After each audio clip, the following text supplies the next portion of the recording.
Hello and welcome in. My name's Brian, and we're here to do a little bit of mathematics this Friday evening. Hopefully you all are doing well.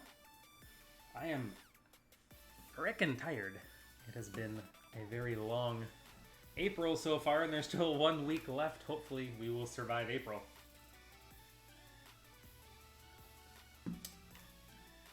So tonight on the docket, what do we got going here?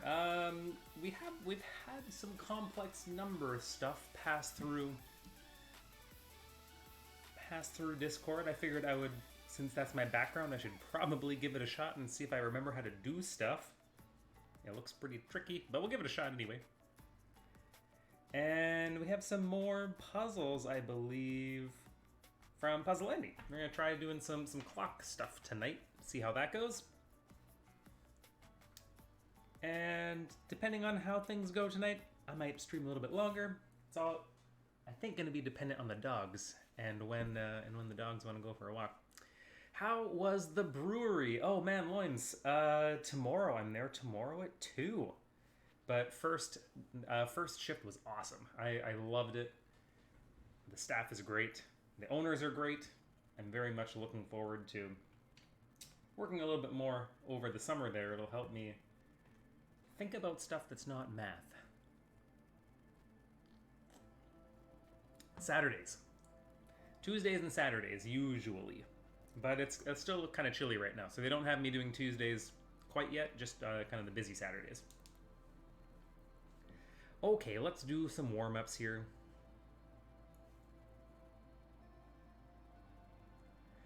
So I believe this was a final exam posted by ours truly, Mr. Noise. I feel like it's 7 p.m. here, so it's probably really late, really late over there. But yeah, he felt the need to share some of his scores, which I thought was great. And he shared his complex final. So let's see what we can do. Let's warm up. Let's do a couple of questions from the complex analysis or complex numbers realm before we get going with some of our clock stuff tonight. So in this question, what do we have to do? It's just some detailed reasoning. So given two complex numbers, -2 plus 2i and 1 minus root 3, I think is on the outside. Root 3i. We need to write w and z in modulus argument form. What? Why would I do that? So we need to find the modulus of both. We need to find the angle, the positive angle that it makes with the x-axis. So let's do the modulus first.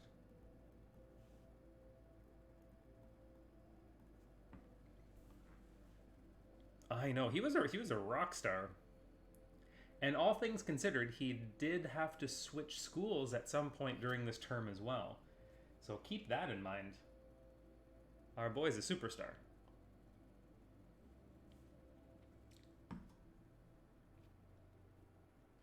So how does this work? This is just Pythagorean theorem, right? So Pythagorean theorem will help us get the modulus. We basically are going to take the real part squared, add it to the imaginary part squared, and then take the square root. I think that's how this works.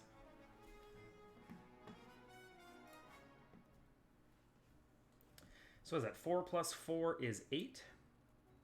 I don't know how fussy the teacher's going to be about having that in simplified form. I'll just leave it as root 8. And then for z, we're going to have, what, 1 squared, and we're going to have negative root 3 squared. So what do we have? 3 plus 1, which is root 4. So 2.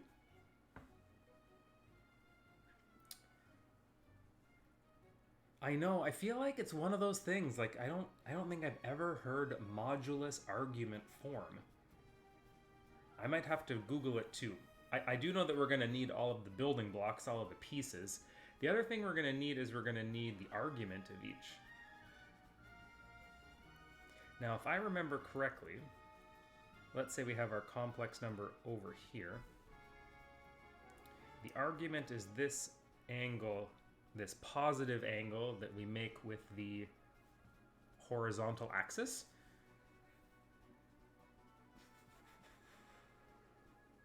Yeah, are pointing to a complex number. Yeah, that's what I think as well. But I wonder if it has like a certain particular form we have to put it in. How do we get this again? This is going to probably be like a tangent thing, isn't it? So if we take this distance and this distance, so this is the real and imaginary. So we need the opposite over the adjacent. So tan theta would be the imaginary part over the real part. So I think that's how we do it, right? So we take theta to be arctan of the imaginary part over the real part. That feels familiar. That feels like a thing we should do. Okay, so if that's the case, what do we need here? The argument for W would be arctan of the imaginary part, which is 2 over the real part, which is -2.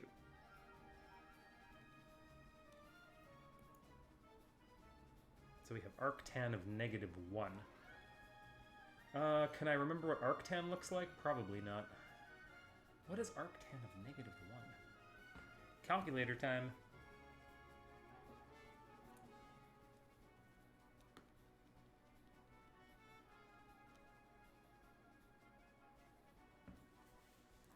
I should probably know this, right? Is it -45 degrees? -45 degrees? -pi/4? I haven't taught calculus in a while, don't judge me. I've been teaching statistics for like the last 2 years and I hate it. I don't remember anything.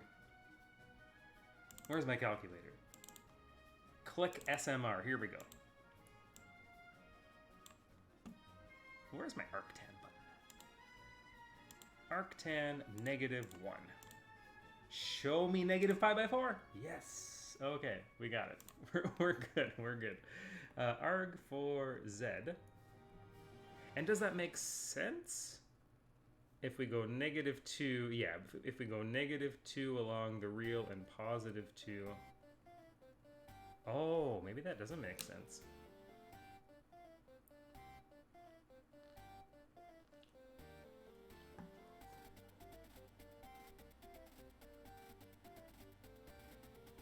Isn't it up here? Is this where -2 + 2i is? So it's not -pi/4 at all.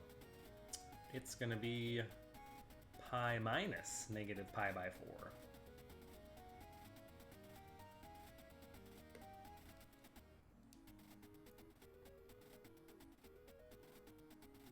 Or sorry, pi minus pi/4. So it should be 3pi/4.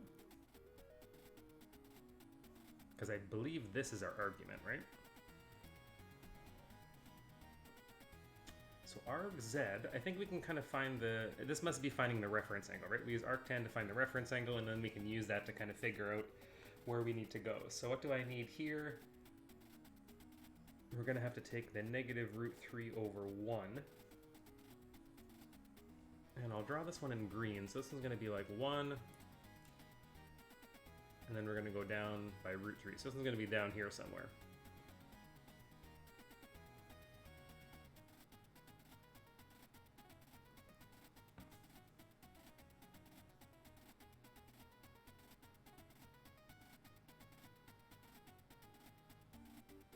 Is this a 1, 2, √3 triangle?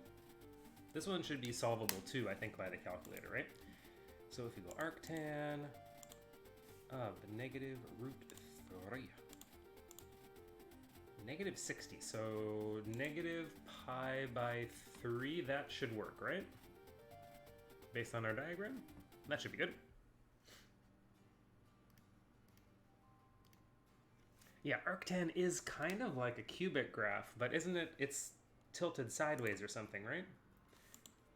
It's a cool looking graph. I really, really like arctan, and it's super easy to motivate like why it works compared to some of the other ones. So I mean, the whole point of tan and arctan is so that we can go back and forth between the two things. But the only issue with tan is it doesn't pass the horizontal line test. It's not 1-to-1. So you have to be really careful about how you define the inverse function. So usually what we do is we just take the usual tan that we all know how to draw from negative pi by 2 up to pi by 2. So if we take just this section of the tangent function, then you can find the inverse, and the inverse looks like this. It's just reflected through the line y is equal to x. But I mean, there's nothing stopping us from taking a different section of tan. We just need one that's 1-to-1. Right, so the blue function is 1-to-1, but if you want, you can move this around a little bit. It doesn't have to be this particular chunk. It could be the one from, if you really wanted to make people crazy, you could go from pi by 2 to the next one, which is pi, right? Nope, that's not right. Pi by 2 to 3 pi by 2? You could take that one if you wanted to. It would just be really painful to figure out. Yeah, it'd be really annoying.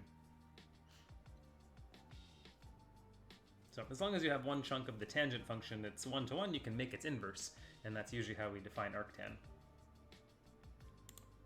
But I think that should work. So these are the moduli and the arguments.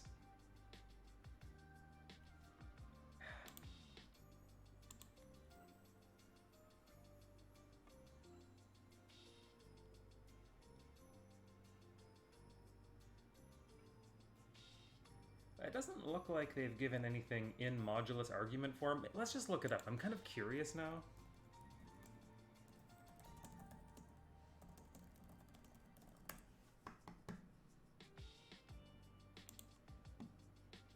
Of course, the first thing that pops up is from the UK. Maybe it's a UK thing.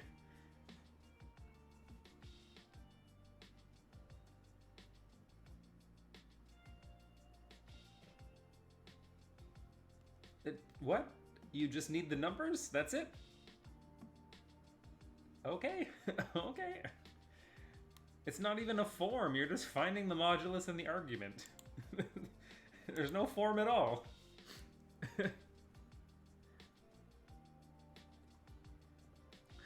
That's so funny.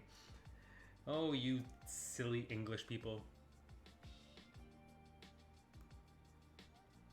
Yeah, modulus is the magnitude. Yeah, exactly. It's the length of that vector, if we consider it a vector.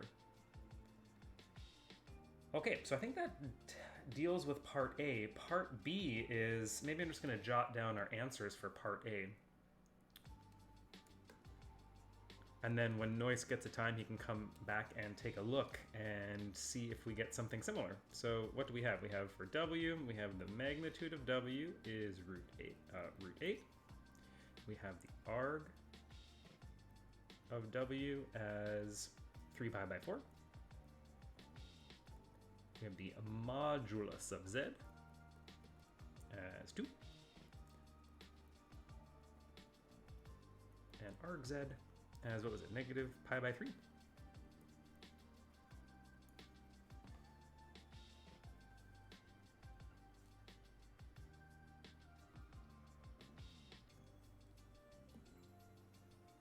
I think it's kind of cool. I mean, for a test like this, if you're a good teacher, you can probably just recycle 20 different questions. But yeah, it is kind of odd that they would give out a final quiz like this, right? It feels kind of weird. Oh well. I mean, I always hand my tests back. I don't hand back my final exams. Students can come look at them, but I don't hand those back. But my other tests I do hand back. Maybe I should hoard them. I should hoard them more, so I have to make less tests. Did we ever get the answers to the linear algebra test that we did? No, we didn't, did we? Oh my goodness. Where was that? That was here. Algebra.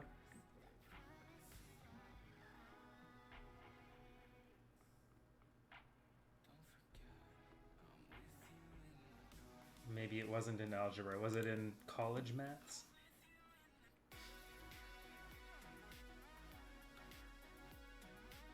There's a lot happening in here. Where was that posted? Maybe they deleted it. Maybe they came for the solutions and left. What was their name? It was Spanish or something, wasn't it?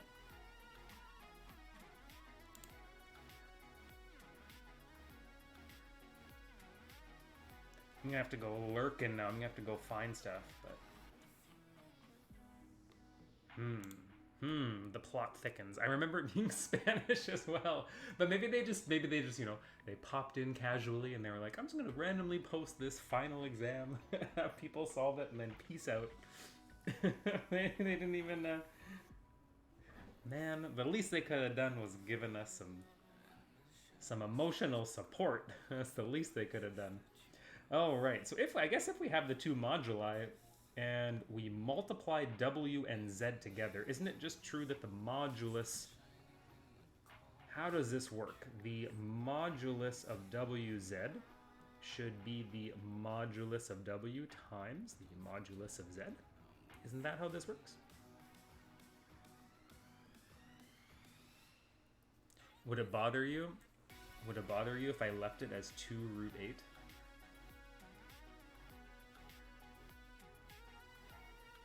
Or should we take out that other 4? I guess we could make it 4 root 2. But I'm pretty sure that's how modulus works. So it should be the same here, right? So for W over Z, if I want the modulus, I'm pretty sure for complex numbers this is fine. Because we're assuming that it's not the 0 vector. So we should be able to do this. Do a little root 8 over 2, so you can bring that 2 out, I suppose, and then you just get root 2 left over. Now, how does... Multiplication is funny, though, isn't it? No one expects the Spanish linear algebra test. It's true. It's true. Sneaky.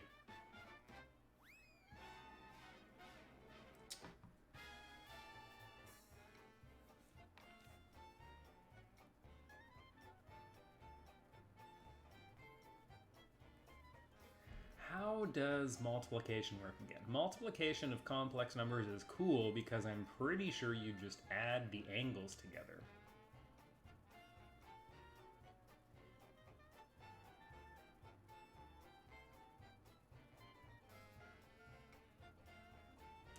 However,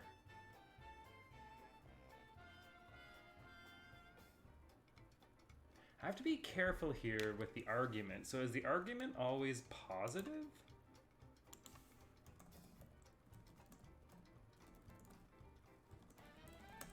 Like, can I put a negative argument? I don't think so.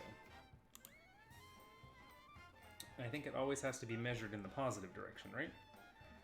The argument of a complex number is the angle between the positive real axis and the line joining the origin in Z. Oh, here we go. It is often chosen to be the unique value that lies on the interval from negative pi to positive pi. Okay. Okay. So ours are fine. I couldn't remember the boundaries. So ours should be okay. 3 pi by 4, negative pi by 3. That should be fine. And if that's the case, I'm pretty sure we can just add these args together. So arg W plus arg Z.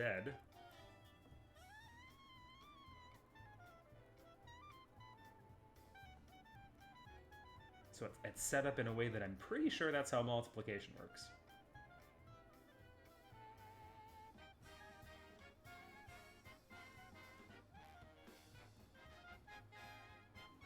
I guess if we wanted to, we could probably we could double check our work too. But anyway, I'm pretty sure this is how it works. I feel like it'd be nice to have noise here so we could double check our logic. Okay, if I multiply it by 3, I get 9. If I multiply it by 4, I get 4. So 9 minus 4, so 5 pi by 12s.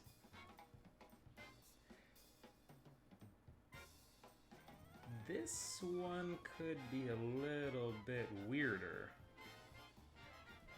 Is there a division law for the argument? It's kind of like multiplying by the reciprocal of z, I guess, right?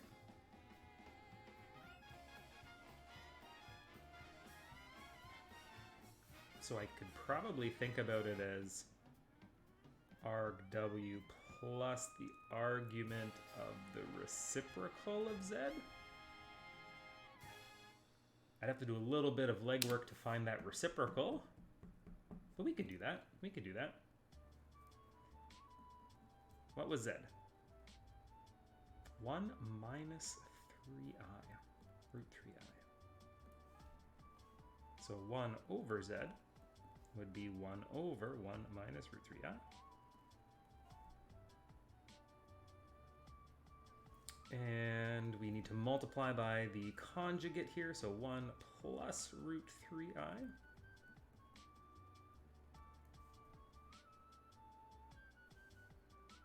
And so that's going to give us a numerator that's 1 plus root 3i, and a denominator that is a difference of squares.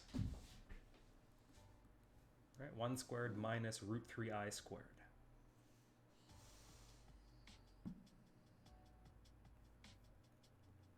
That should hopefully give us a number in the denominator and get rid of the I, right? It's going to be like 1 minus root 3 squared is 3, and I squared is negative 1. So this really becomes 1 plus 3, which is commonly known as 4. Look at that. Okay, so we have a new complex number that's 1/4 plus root 3 over 4i.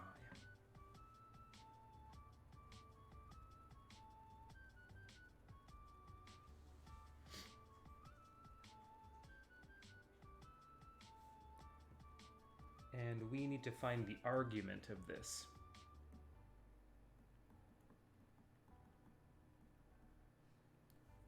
So we take the real portion and divide by the imaginary, no. Imaginary over real. Whoa, is it the same thing? Oh no, it's positive this time. So it's arctan, that's cool. Okay, so it's the arctan of positive root 3 instead of negative root 3. Well, that's probably just positive 60. Pi by 3.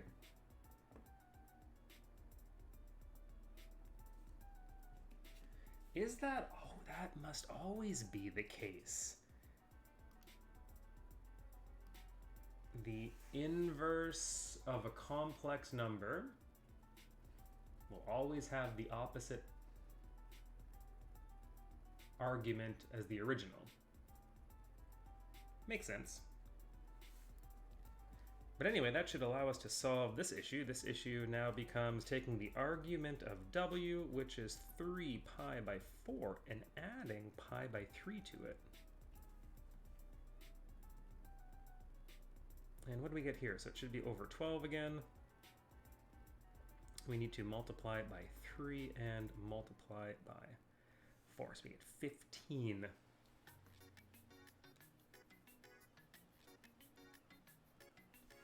Pi over 12. Right? 9 and 4? No, 9 and 4 is 13.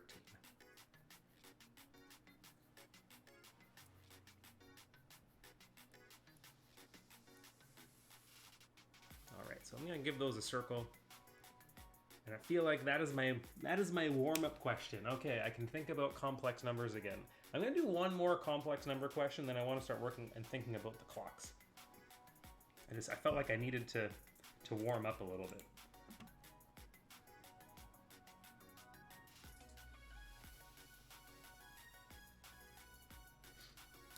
We'll do that some other time. Should we do loci?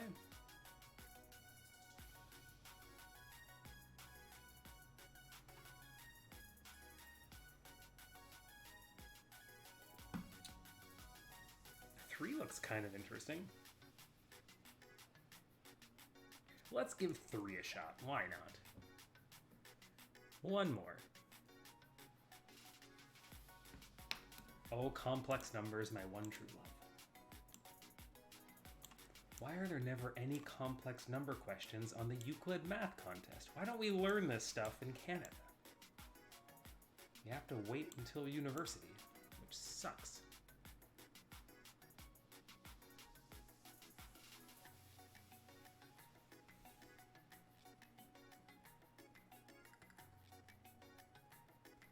So 2 complex numbers are given by the following formulas. Okay, so we have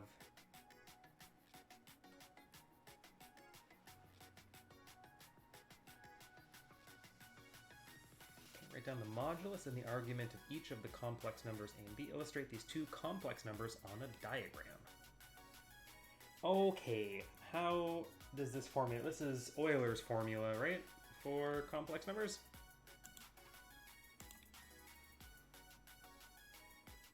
Yep. So we have Euler's formula, and the angle should be the argument, and R should be the magnitude or the modulus of our complex number. So we've been given some of that information for free, which is nice. Okay.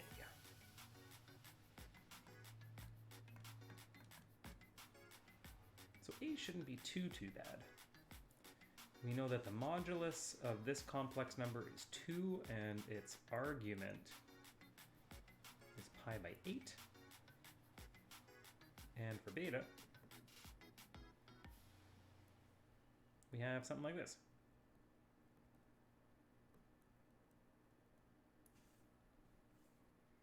Illustrate the numbers on a Argand diagram. We can do that. Piece of cake. Magnitude 2, argument of pi by 8. I don't feel like being like super...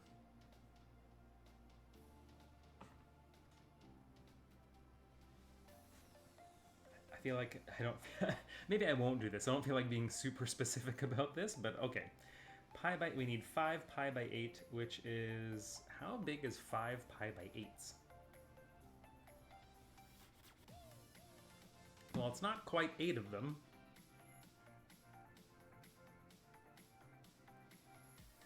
So one of them is going to be like somewhere over here, and the other one's going to be like somewhere over here.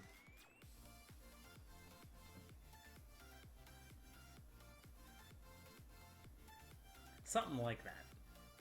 I'm just spitballing, but one of these is pi by 8, one of these is going to be 5 pi by 8, and then the magnitudes are, well, one's going to be a little bit bigger. The second one's going to be a little bit bigger, right? It's 4 times root 2. Which should be a little bit bigger than...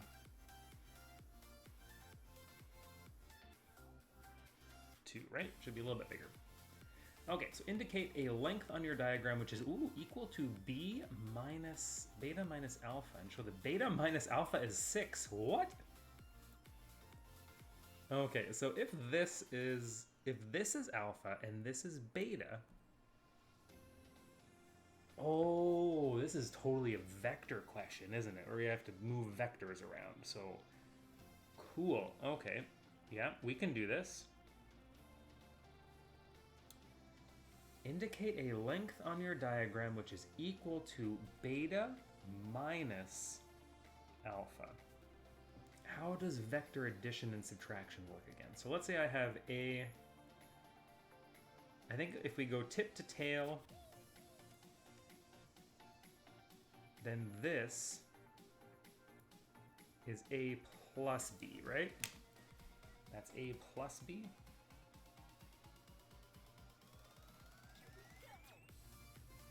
How does A minus B work? We have to go in the negative direction?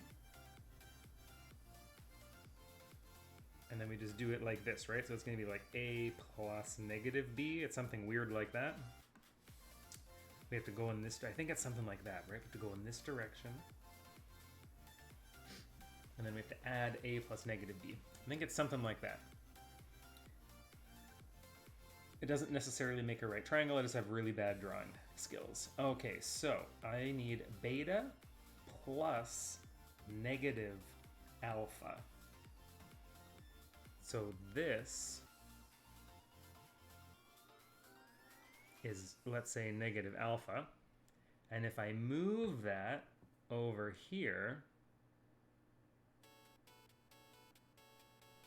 and call this negative alpha, then we should be able to draw from the origin out to here, and this will be beta minus alpha as a vector. They want us to draw the magnitude of this, so this distance is going to be the magnitude of beta minus alpha. I'm pretty sure that's how it works. It's been a long time since I've done some of this stuff, but I think that's fair. And so what do we need to do? We need to basically do a... What's the easiest way to show that beta minus alpha is 6? What's the easiest way to do that? The magnitude. I could subtract them, but I don't really want to. Is there an easy way to do this?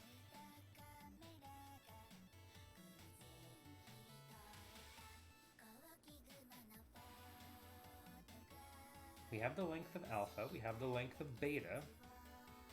We could probably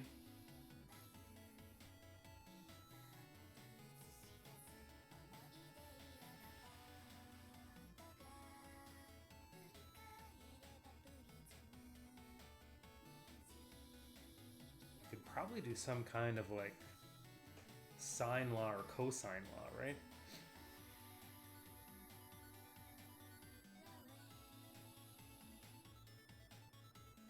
I feel like it's probably, if this is high school level, I feel like it's probably something like that. We're gonna have to do like cosine law or sine law to get that argument, or to get that modulus. I think it's something weird like that. Okay, so we have the length of beta, length of alpha, which is fine. So let me draw this triangle a little bit better.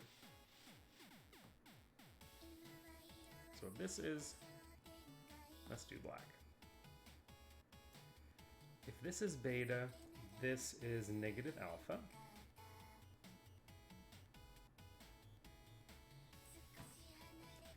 And this will be the thing that we want.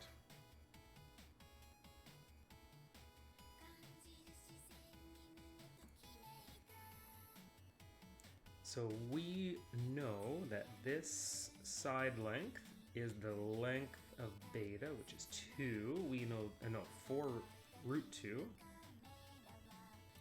We know that this side length is the modulus of alpha. The modulus of alpha and negative alpha are the same. We know that this is what we want. This is the modulus of b minus alpha. What else do we know? We know this angle here, which is the argument of alpha.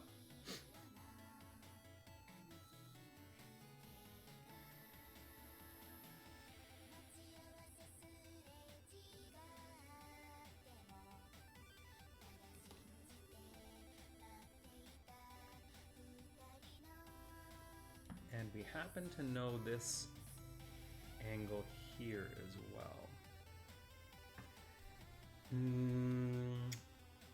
Yeah, it'll be that one. That'll be the argument of beta. So can I somehow get those into our diagram? It would be nice if I could get a couple angles in here, right? At least if I could get at least one, that would be perfect.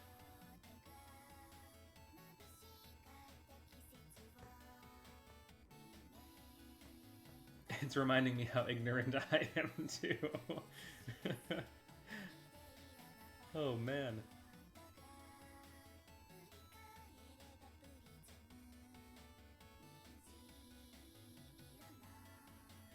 I think I can get this angle. I think I can get this one. This one, I think, should be if I take the bigger blue angle, which is 5 pi by 8, and I subtract the smaller blue angle, which is pi by 8, I could get this angle, which I think is the same as this one. Hello, Barbie Africa. Welcome on in. How are you doing? I am not a Twitch streamer from the UK, unfortunately. I'm unfortunately living in Canada. So I don't have any knowledge or insights on the Oxford admissions process. That said, what you could do is we could get you over into the Discord channel. So let's see, let me pop that link up for you here. You are welcome to pop over into our Discord community. There are people that are from the UK over there that might have a bit more insight into that process than myself. So feel free to use that and see if anyone over there can help you out with what your question looks like, all right?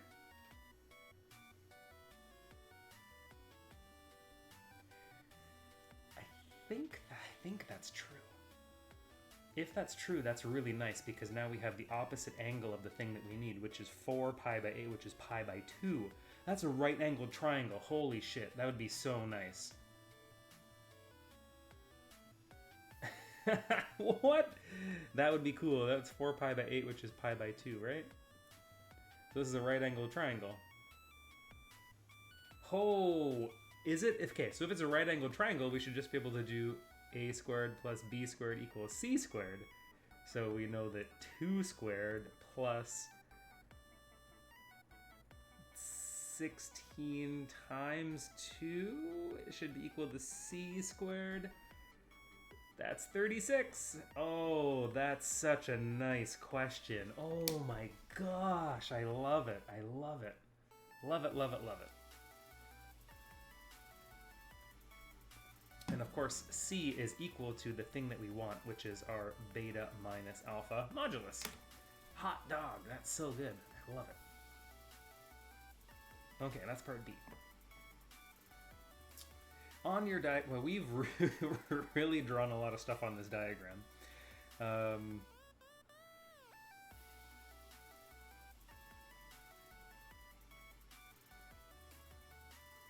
need z minus alpha to be the modulus of z minus alpha to be equal to 6. These are always tough.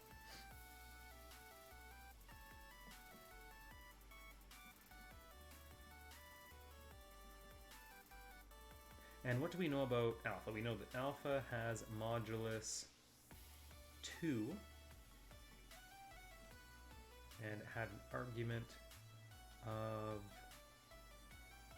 pi by 8. Pi by 8.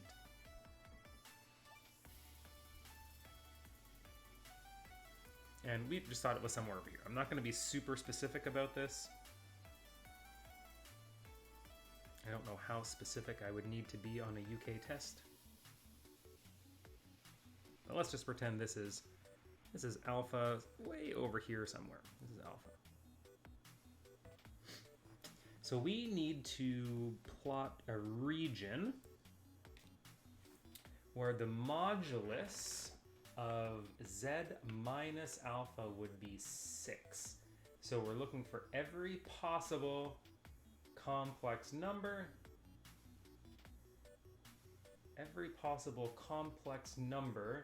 that is a distance of 6 away from alpha.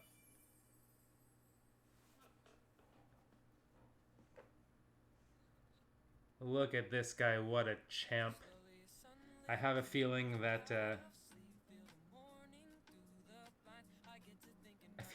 something got cut off there, but maybe you can cut and paste. There's a comma in there and Twitch didn't like that comma. So that would be, this is gonna be a big ass circle. Because this is a distance of 2. So I mean, certainly the origin, if I put z is equal to 0, oh no, this has to be equal to 6. Equal to 6. So it's just going to be a big ass circle of radius 6, I think.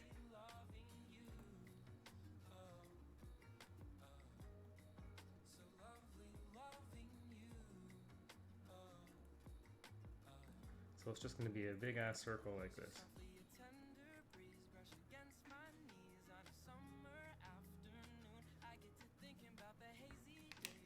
Right, and it's going to be exactly all of the points on that circle, such that when we subtract them,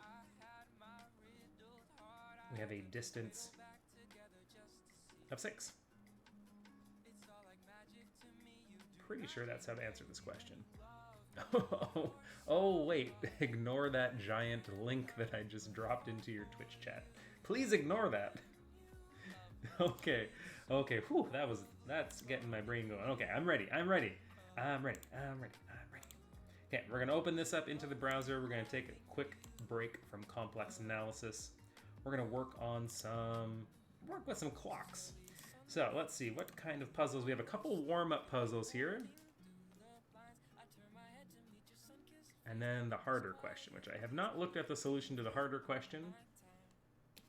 But let's see what we can do with these broken clocks.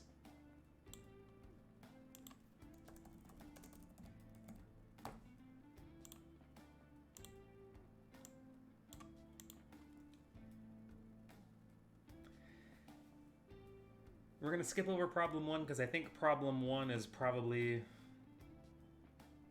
Problem 4 looks like it's the hardest, but I think problem 2 and problem 3 we can get a nice little warm-up into what we need to do here. So let's copy this, let's paste this over here.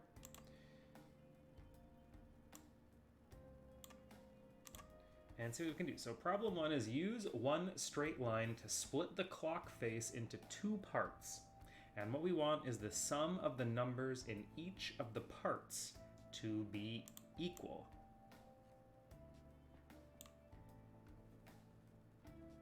Maybe I can do something like this so I can put... How's that? How's that for you guys? Can you see the question here? Or is it too small?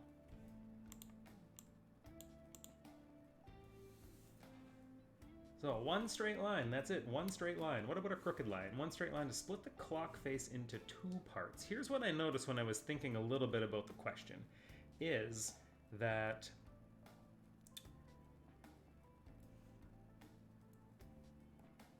we have certain numbers that when paired together do give us tens, which might be helpful to make note of here.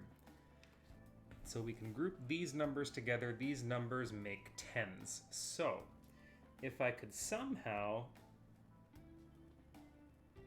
ensure that the same number of tens was on either side, that might be helpful. For example, if I wanted to take my ruler and do something, I mean, I shouldn't cut down here. That doesn't really make any sense because I only have 15 below. I only have one group of 10. So I need... And I have, what, 1, 2, 3, 4, 5, 6 tens above it. So altogether we have 1, 2, 3, 4, 5, 6, 7 either pairs or numbers that are going to give us 10. So I kind of want to cut somewhere in the half of that. So maybe like if I cut up here, right? That would make sure that I have 10, 20, 35 underneath, and I have 10, 20, 30. It's going to give me 43 up top, right?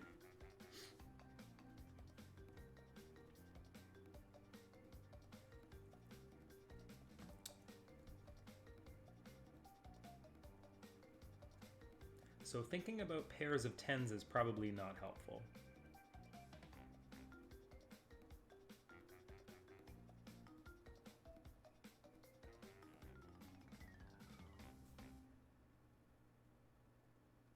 Right, because that's going to give me 25 below, 35 below, 45 below. So cutting by thinking about pairs of tens isn't super helpful. That was just something I was thinking about earlier. I didn't know if it was going to be helpful or not.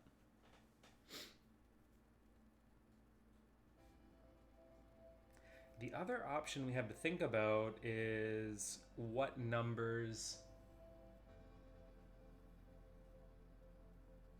when we add them together, are going to give us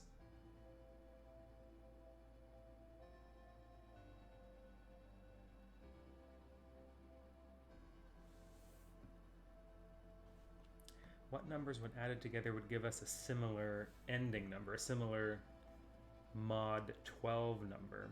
That's another possibility. Or maybe not mod 12. mod 10.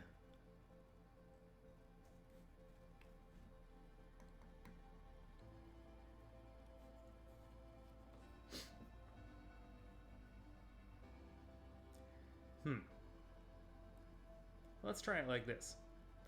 If I take the number 12, the number 12 has to be on one side or the other. It has to be on one side or the other. So let's just assign it to the color red. Yeah, the sums are equal and we don't care exactly where that cut is. Yeah, totally. Totally. I was freaking out for a second. Oh no. Oh no. Yeah, non-equal areas.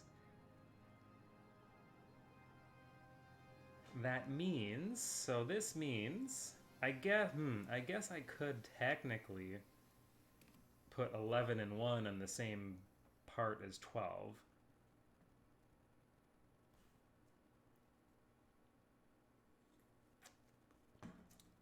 But it also means that I need to find 3 numbers that would add up to 12, or at least similarly to 12, and I'm going to toss them into the other side. So for example, I look down here and I'm like, okay, 7 and 6 is 13.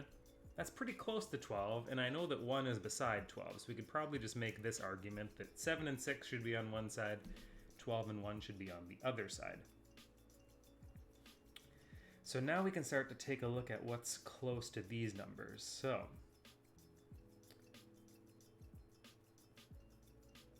I don't think I can put 8 on the red side,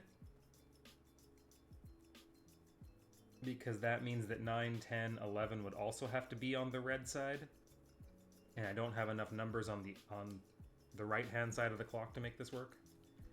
So I think 8 has to be a member of the green.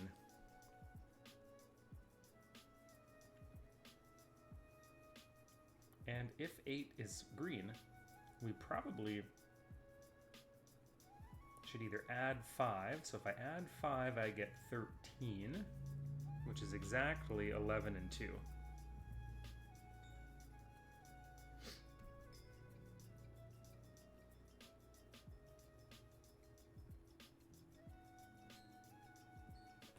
So now we're stuck with 9 and 4, which is 13, 10 and 3, which is 13, so I think we've solved the problem.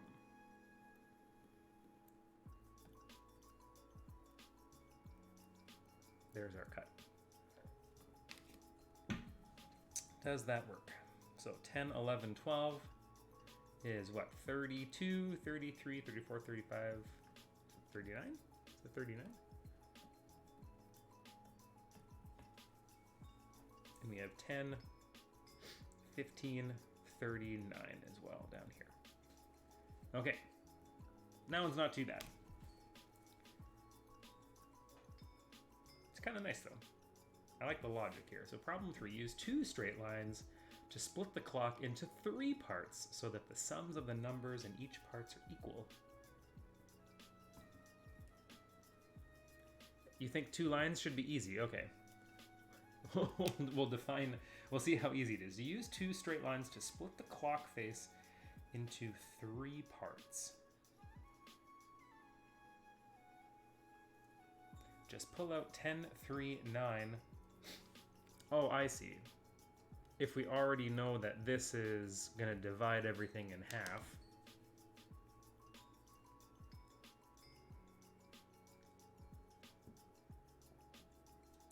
You're saying pull out 10, 3, 9, and 4. Oh, I gotcha. Yeah. And we knew that already based on the way that we had set up the problem, right? Because,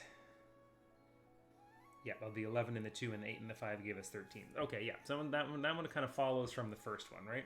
It's kind of like a... Yeah, so those aren't too bad.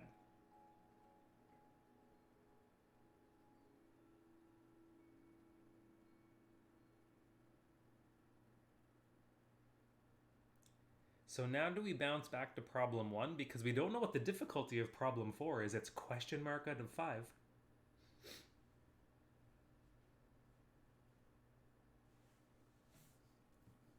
Or do we could keep on trucking with this. So you've used n straight lines to split the clock face. Can these lines intersect?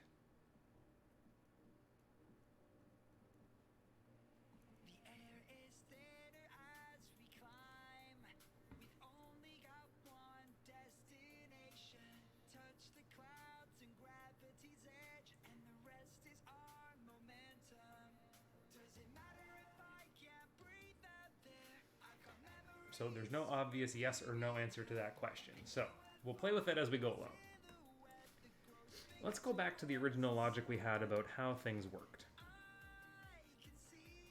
I started with 12, and I said 12 has to be one or the other. And then I went to 7 and 6 because it was the closest sum to 12, and I could just do something like this. So all of these were 13s.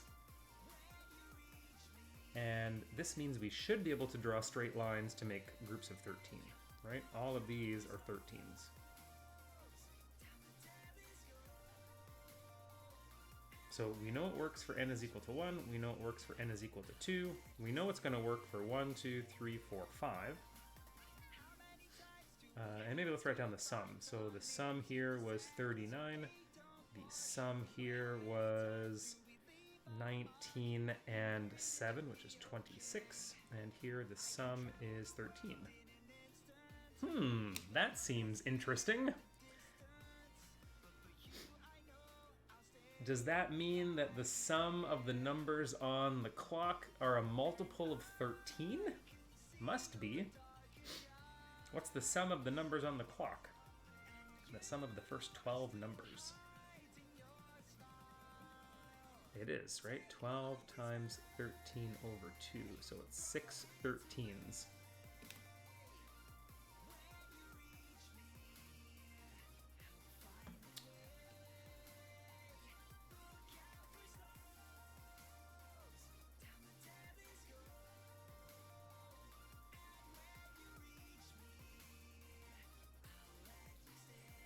I don't think we can go much higher than that.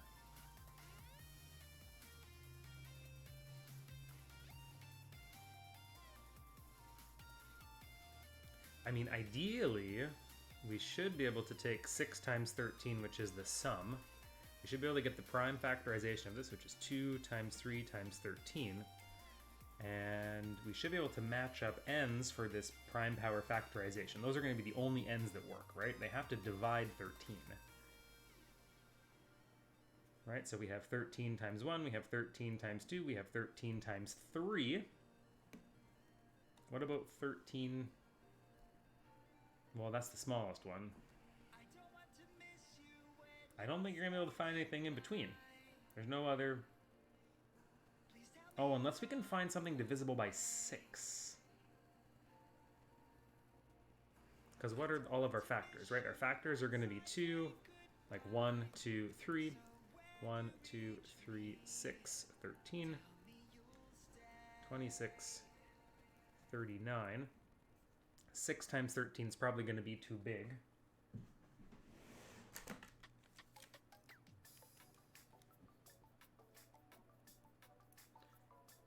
And that's as big as it gets, right?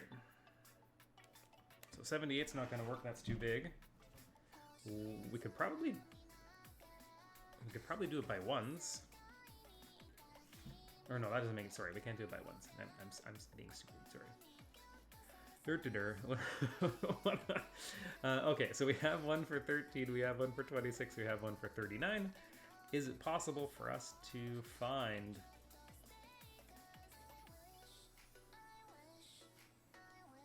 groupings for 2, 3, and 6? Probably not, right? Right, we can't, I don't think we can find sums of 2, sums of 3, or sums of 6. Sums have to be bigger than or equal to 12, right? I don't think we're going to be able to find those, so those are only 3 possibilities. N equals 1, N equals 2, and N is equal to 5. Oh, look at this. Look at this guy. Look at this guy. Virtuous Grievance. I actually quite like that name. Solve for this! We don't do that kind of stuff here, my friend. We don't do that kind of stuff.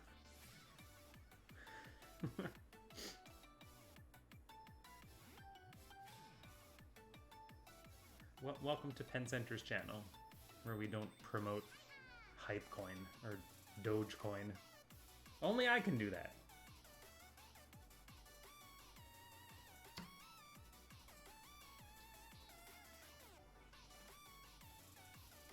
So what do you think, Andy? Are you happy with that proof? I'm curious why n equals 3 wouldn't work. Yeah, so I guess we could, obviously n equals 0. Well, that's true. I guess n equals 0 is the special case where we would get the sum of, 78.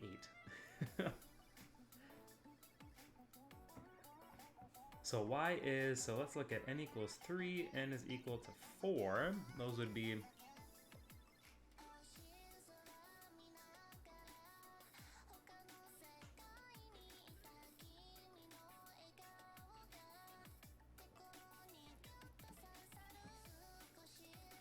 I think you'd probably have to, I think it's going to come down to a number theory argument still though, right? Because, you're going to have to start with a number. Take 12. I always think of 12 as the biggest number. It's got to be in one of your sections. Right, so as soon as you put 12 in one of your sections, you need to have 12 in another section. Right, the easiest way to do that is with 7 and 6. And that makes 13, right? So you're almost kind of forced to have at least 13 in each section, right? I mean, it could get a little bit tricky if you're allowed to, if you're allowed to have lines radiating out from the origin. I think things could get a little bit different.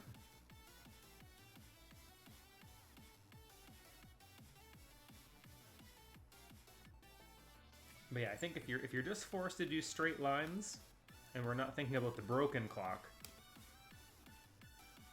I think 1, 2, 5, and 0, those are the only ways you can go because they have to be a divisor of 78.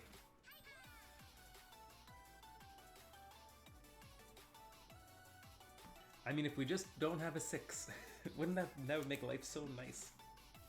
But yeah, I think it's going to change a little bit if we start doing stuff like this, right? I think this is going to make things a little bit more interesting, where you now are allowed to break the clock a bit.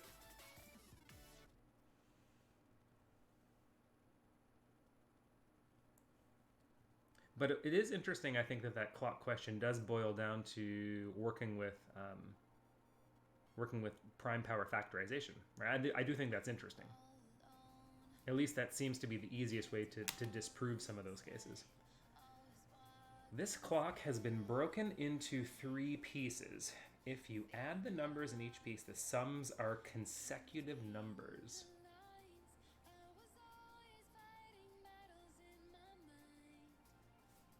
So in this particular case, we have 3, 7, 14, and 11, so 20,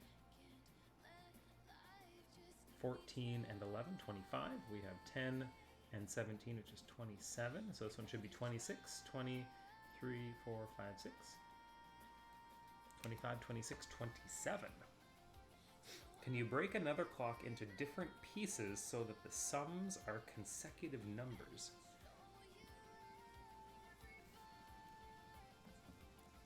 Each piece has at least 2 numbers, and no number can get busted.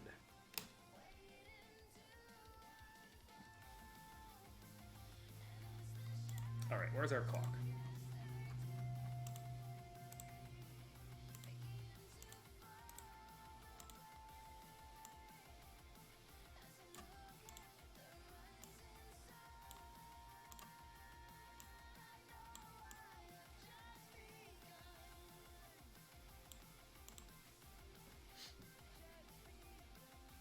Time for a pop quiz. Might have some ads incoming, guys.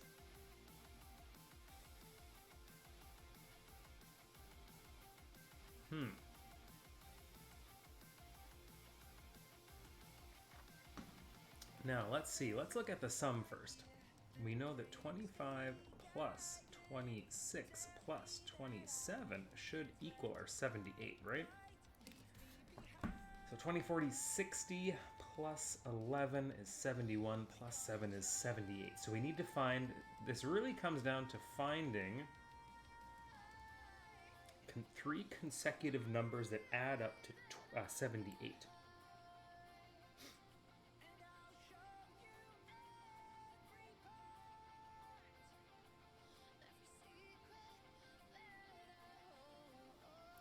So is 25, 26, 27 the only way for us to add up to 78?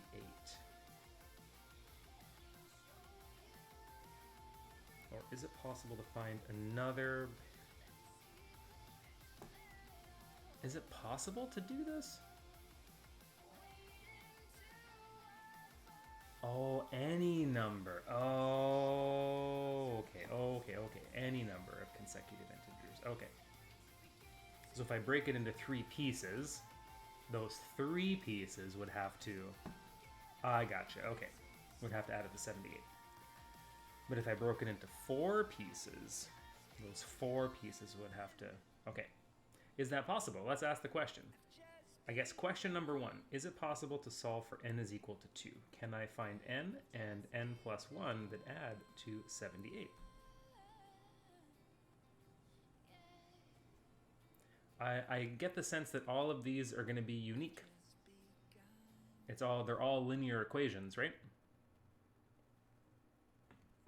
So for example, for n is equal to 3, there should only be one way to do it. Well, at least there's only one n value that we can pick, right? So for n is equal to 3, you have n plus 1, and you have n plus 2. We know that those all have to add up to 78. So you have 3 n's must give you 75. So you know that the kind of number you're looking for, your first break, has to be a 25. So the only way to make it work is to make sure that you have a break that's equal to 25. I don't know how many different ways there are to make 25 here. But yeah, you're kind of forced to have a break that's equal to size 25. What about for n is equal to 2? 2n should be equal to... Uh-oh.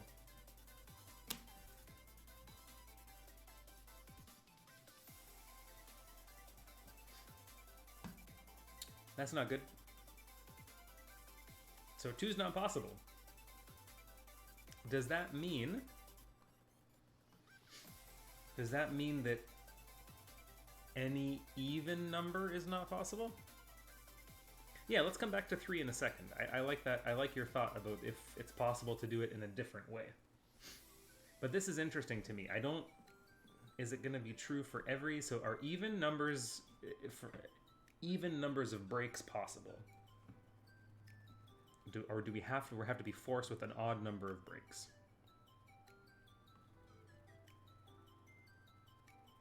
So if we had 4 numbers, we'd have n plus 1, n plus 2, n plus 3. All of that's got to equal 78. We have 1, 2, 3, 4 n's. Should be 75 minus 3. Oh, okay. So 3, 4, 5, 6. So now it's potentially possible. That's possible. We could try to find a break that equals 18. Okay, let's play around with 3 and 4 for a bit. So we know the magic numbers for 3 and 4. 3 is 25 and 4 is 18 if they exist.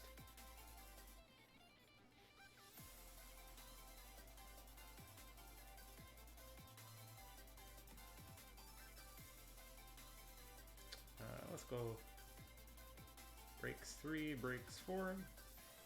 Means that n would have to start at 18. So is it possible to find 25 somewhere else? Probably. Right, like here's 15.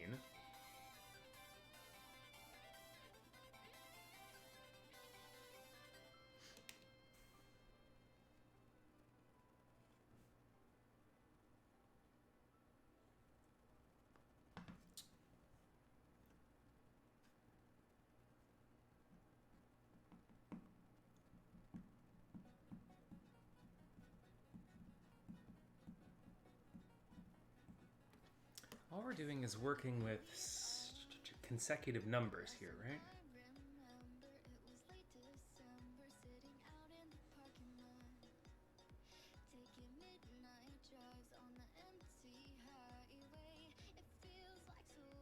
Yeah, that's not a bad idea. That gives you the middle number, right? Or like, yeah, the n minus 1 and the n plus 1.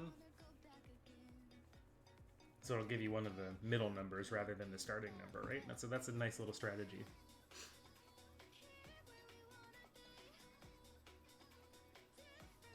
Yeah, if you have an odd number of terms, then all of the constants end up canceling, right? And you get that middle number. Yeah, totally.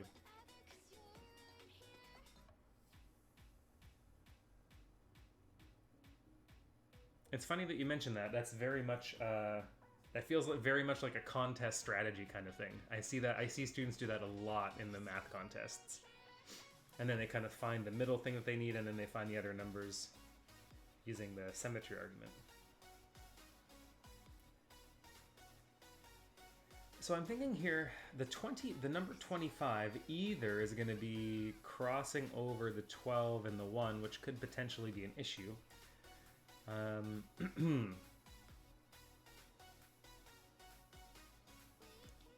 Or it's going to be the sum of the first 7 numbers minus the sum of the first 2 numbers. So I bet you could probably try to find the generalized formula to make this work, and maybe argue from a generalized formula.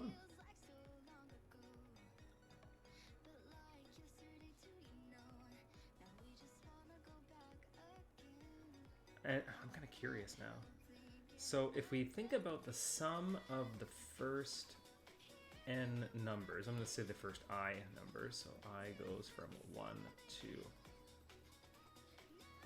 whatever. I don't really know what the number is.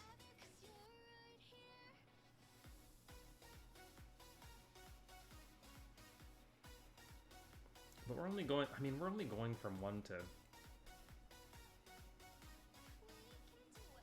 We're only going from 1 to 12.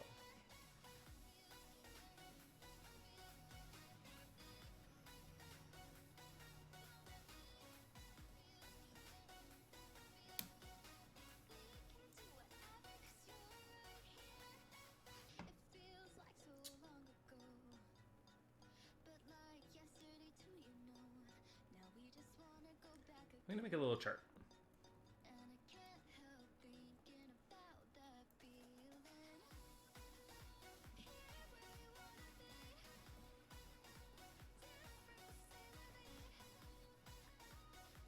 And my chart's gonna go something like this. All I want is the sum of the numbers up to and including this endpoint.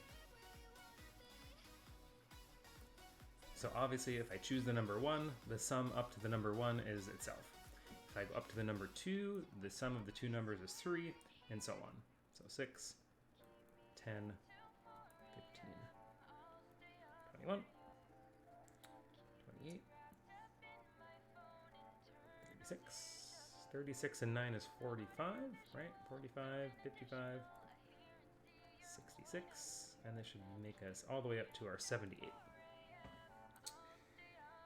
So if we need one of our numbers to be 25, we know that, for example, what was it over here? We had to break it here, right? One of the breaks that we work with, 25, 26, or 27, has to be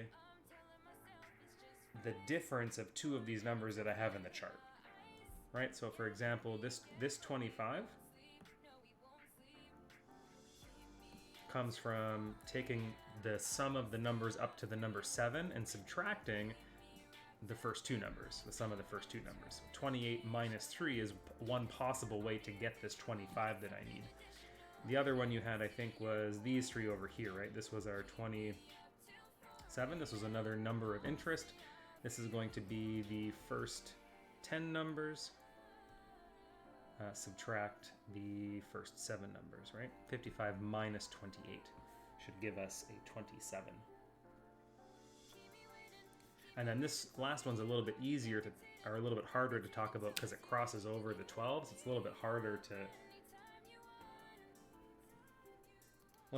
talk about. What I would probably do here is take, that's going to be 78 minus 10 plus the stuff that we're missing. So it actually is going to be 78 minus 55, right? The sum up to 12 minus the sum up to 10. That's going to capture the 11 and the 12. And then we have to add the 2 that we're missing, the sum of 1 and 2.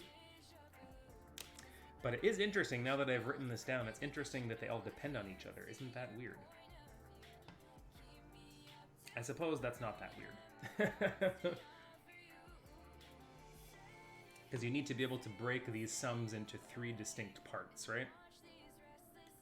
And the parts have to be consecutive, and the boundaries have to hit each other, right? So the highlight green has to hit the star green and the star red.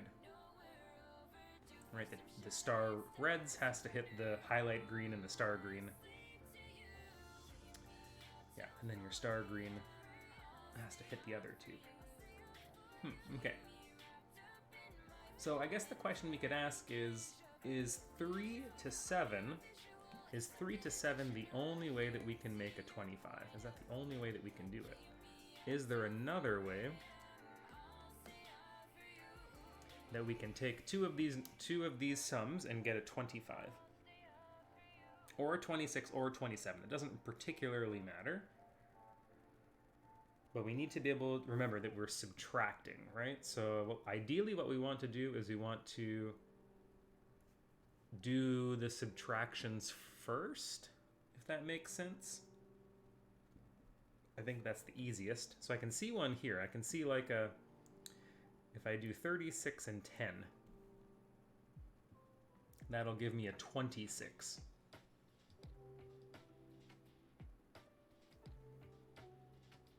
So that would be here. I think that's different from what you have, right? What you had. So that would give me a 26. Is it possible to get the 25 and the 27 still? That's going to be the hard part.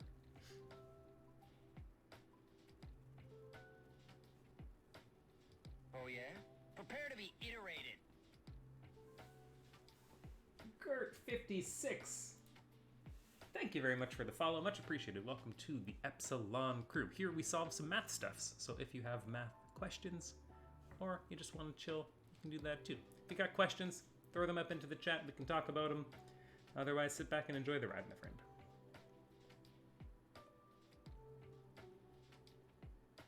You just need the 25 and the 27 will follow, he says. What? Okay.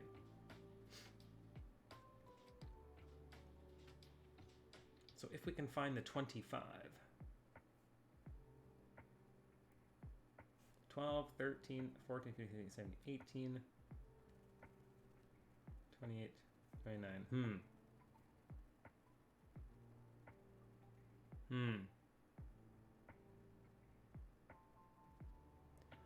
Gert56, I feel great about linear algebra. In fact, I love linear algebra. We solved linear algebra questions in Spanish a couple weeks ago. That's how much we like linear algebra.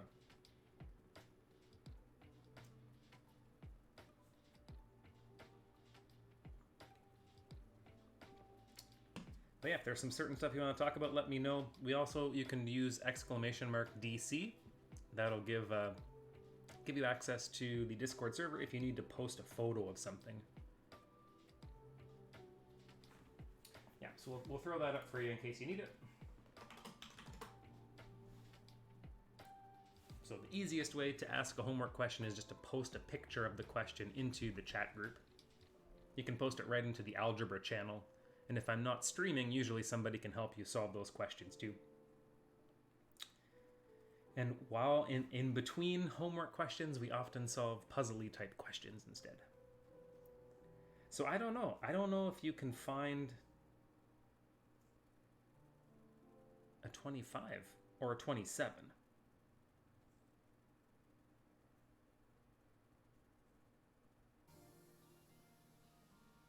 And remember, you're forced, so now that we found this to be 26, you're forced to have to use these as the endpoints to find your other ends. So I need to use 36 for example, to find one, as an endpoint to find one of my other numbers. So,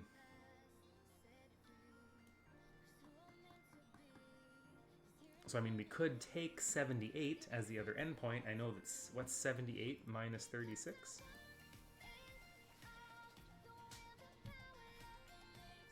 But that's too big.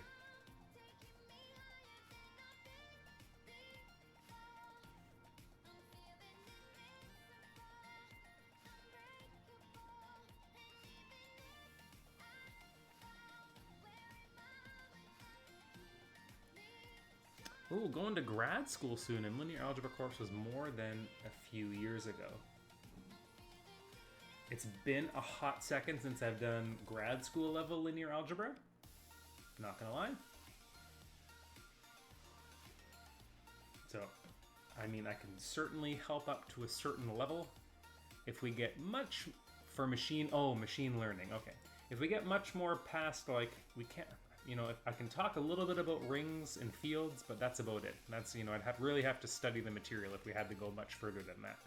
But all the regular matrix stuff I should be able to help you out with.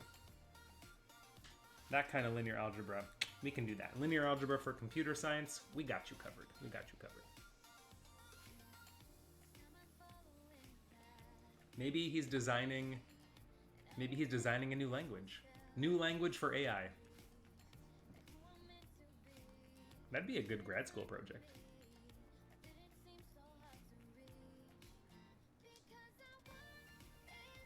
Oh wait, is it here? 78's not, is too big. Is it here? Is it 55? 55. Oh no, wait.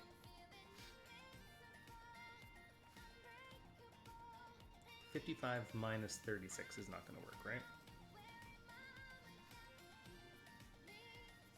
That's 20, only 21.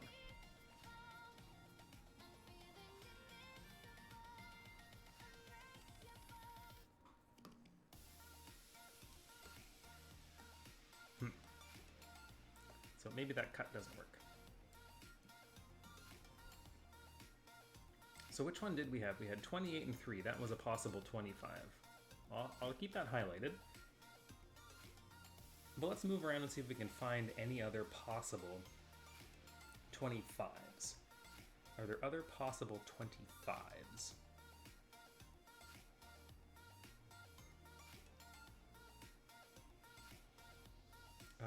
There's...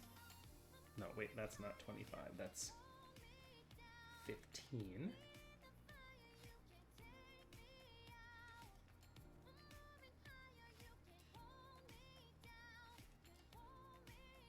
Why is this like the hardest thing I've had to do all week? Oh man, subtraction. Why is simple subtraction so hard? If we need a 5, okay, so if we need a 5, I can subtract a 1, I can subtract a 3.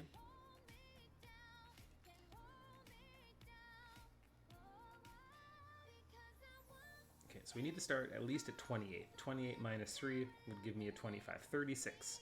Can I take 36 and subtract some? What would I need to subtract to get to 25? We can probably just go through one by one and see if there's any other possibilities. I would need to subtract 11, which we don't have. If I'm at 45, I would need to subtract 20, which I don't have.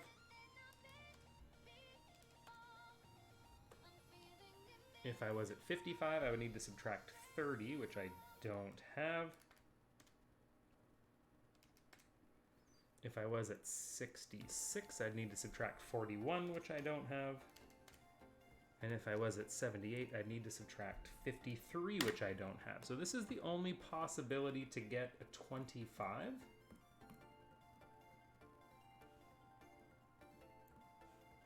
By subtracting two consecutive sums.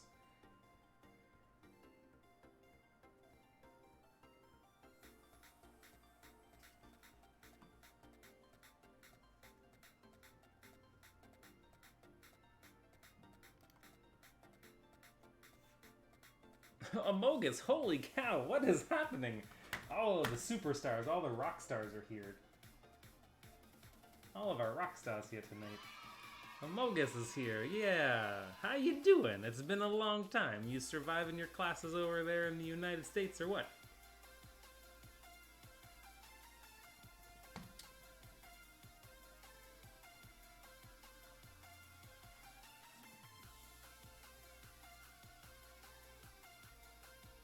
I think I might do this over the summer. Tell me what you think about this. I have an idea. I'm thinking that for those of you guys that are like VIP or subscribed, I want you guys to have like an entrance, like something like, and I want to give you a specific command that you can do. We'll have an entrance for you guys. StreamerBot can play the entrance, and that way we know you're here. I think that'd be kind of fun. Because we have very few number of subscribers, very few number of VIPs, you know, the OGs of the channel that have been around for a couple of years. I want to respect you guys. So start thinking about ideas. Think about stuff that would be fun to have as a little intro. It could be a song, it could be a GIF, it could be some kind of meme. And let me know. Send me a message on Discord. And we'll make it happen. It could be an emote wall. I don't really care.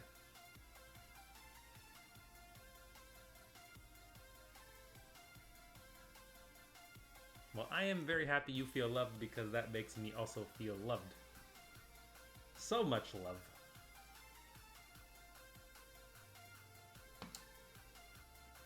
So I don't know, is that a good enough explanation? There's only one possible 25 that I can make by taking a sum of numbers and subtracting another sum. That's the only 25 we can make that way.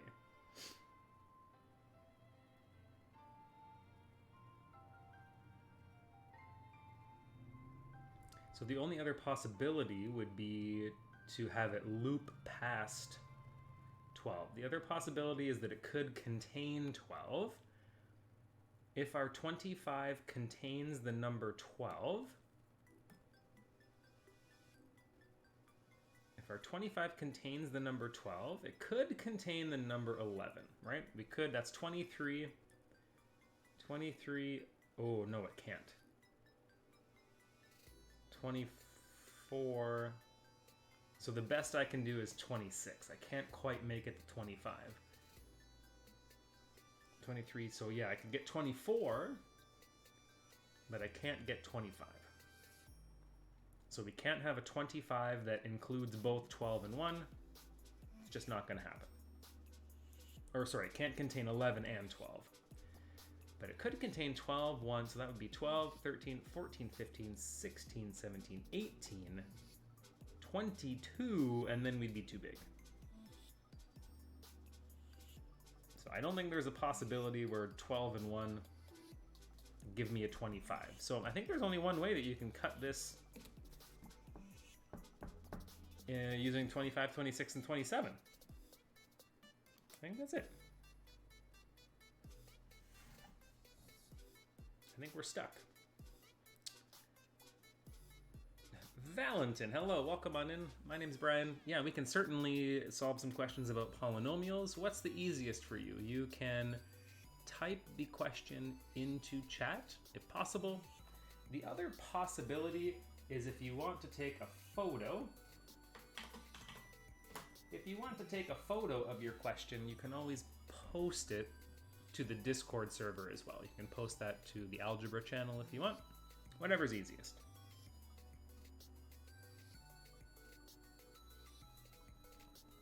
Okay, so I'm happy with that. I'm happy with that, Andy. You let me know. You let me know if you're happy with that. I don't think we can do much more. So that's our case for 3 breaks.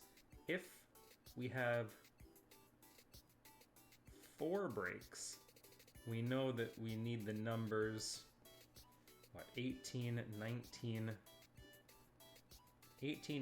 20, and 21.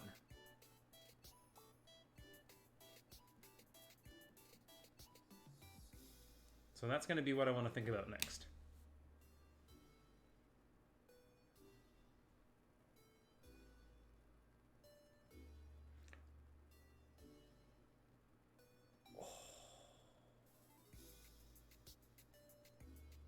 That is a big assumption, isn't it? That's a big assumption. No.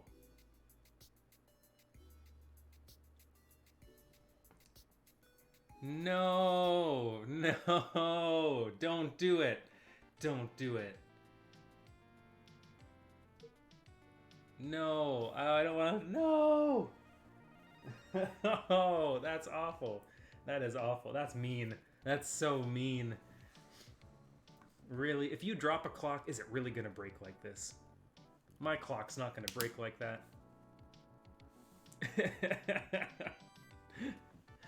Oh, snap. Fuck my life. Okay, so 20, that would be a 25, yeah. Right? That would totally be a 25, but this is going to be too small to do anything.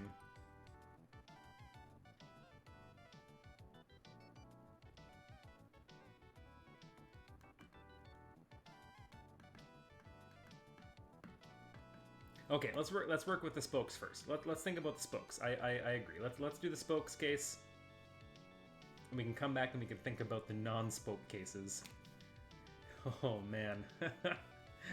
That really threw a wrench into all of my thinking. Now I have to think so much differently. Okay, let's do the spokes. Let's suppose we have 4 spokes.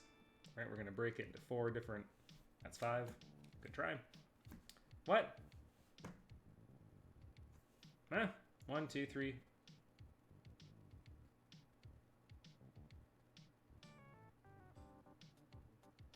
What? Can I even do 4?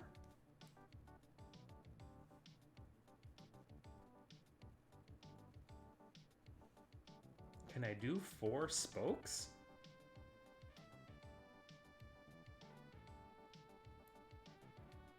Okay, yeah, I can.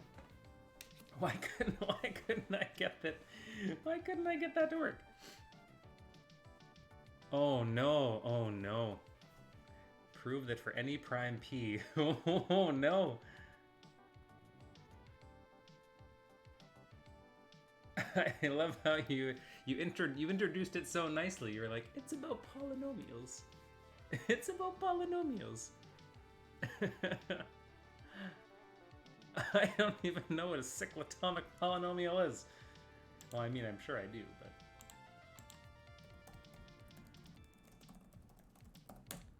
So what are we in? We're in the field of... It's just a polynomial... Just a polynomial problem. No big deal. What is a cyclotomic polynomial? What? What?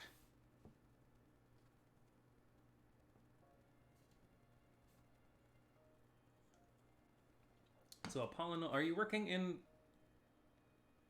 It's a little bit, I feel like this is a little bit past the quadratic formula, yeah. It'll be a little bit past that, yeah, for sure. Let's see, you're working in the field of rational numbers with coefficient, with x. Is x, are your polynomials complex polynomials, or are they real valued polynomials?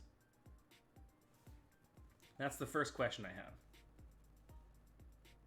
Because Wolfram is giving me that the cyclotomic polynomial is roots of unity over the complex numbers. And so what we're going to do is we're going to multiply all of those roots of unity together. Okay. And k runs over k runs over integers relatively prime. In this case, integer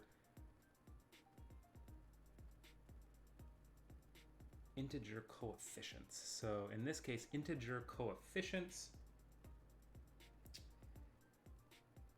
Integer coefficients, but can x... Time for a pop quiz.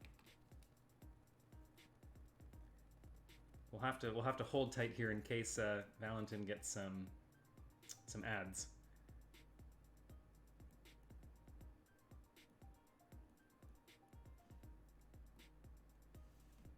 So we have integer coefficients. What about x though?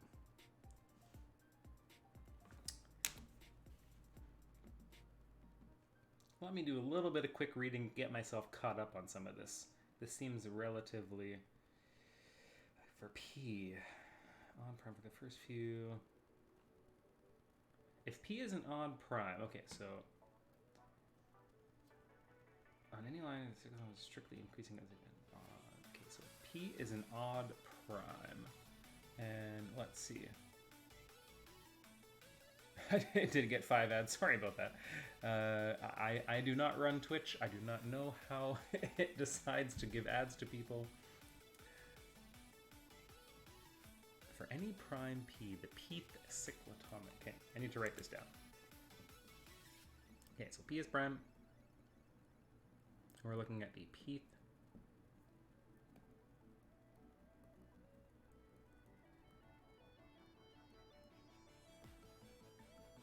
Pth cyclotomic polynomial, and we want to show that it's irreducible, right?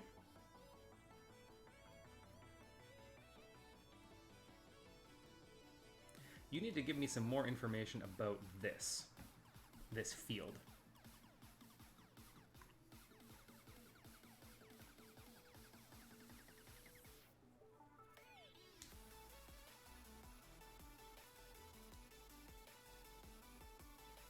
I love that. I love that. 10 plus 16 times 3 is bigger than 1. Well done, Amogus. Well done. I'm so proud of you. So proud. We can do math here.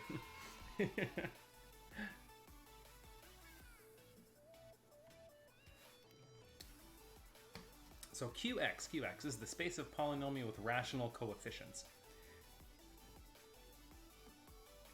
And what can X be?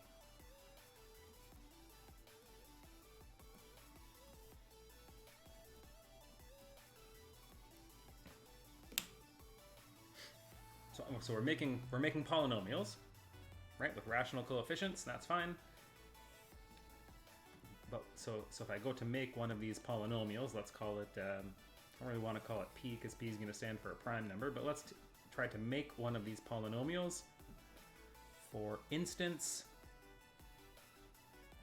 x to the 4 with some kind of rational coefficient plus 3/4 x cubed and so on till we get to some kind of constant number. I assume that that is going to be inside of our field.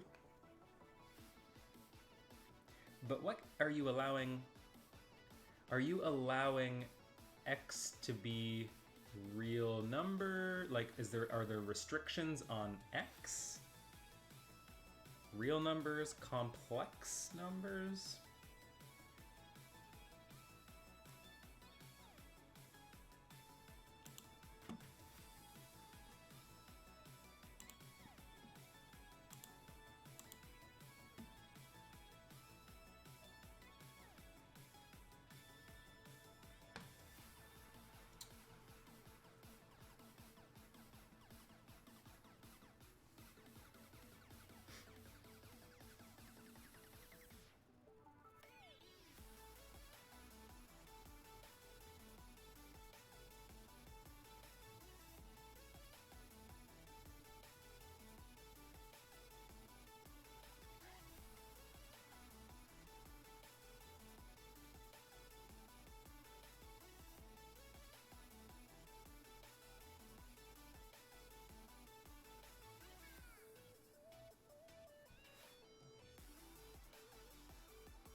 Yeah, maybe it doesn't matter. Maybe we can just assume that it's real. I don't think it particularly matters whether or not we're working with x's. Well, it does matter, I think. Because every complex polynomial can be factored, right? And we want to show this is irreducible. We want to show that we actually can't find a divisor of these things. So looking at the structure of your cyclotomic polynomials, if we look at, here's a couple examples, right? So it kind of looks like our cyclotomic polynomials of prime order. It looks like our cyclotomic polynomials of prime order always have a very specific pattern to them, right? These are our first couple primes.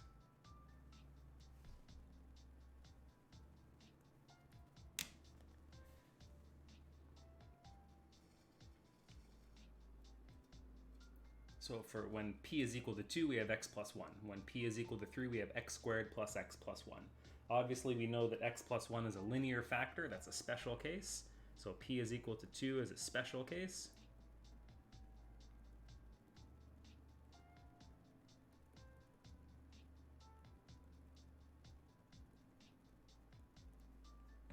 It's a linear factor. It's not going to reduce any further.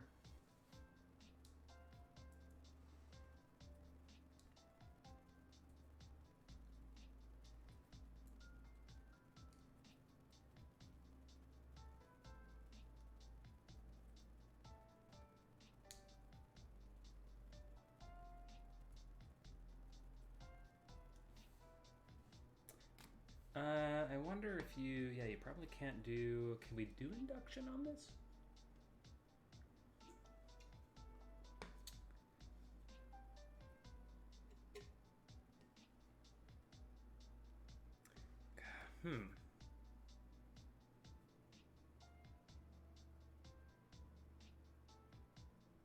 What is this doing? Who said something about doing math while high? What?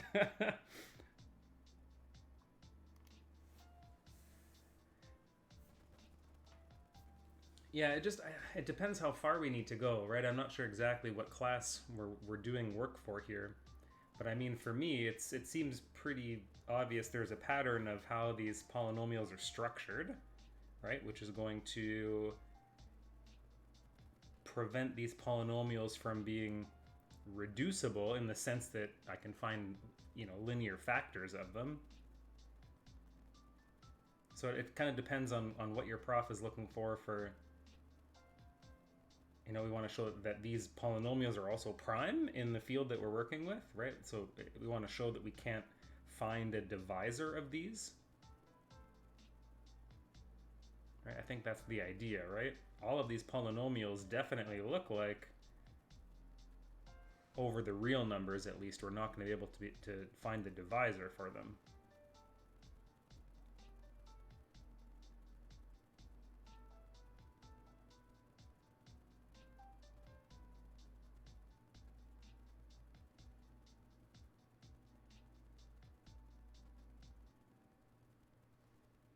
Now, is it true for all of these? Are all of these irreducible? But you're asking specifically about the prime ones. It has a very cool form. I like this.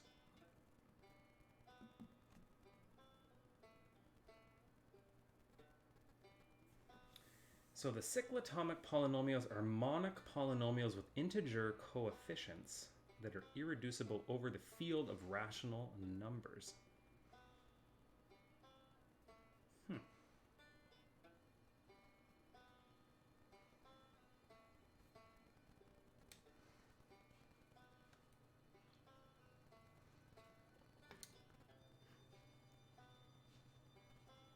I see. So we can't...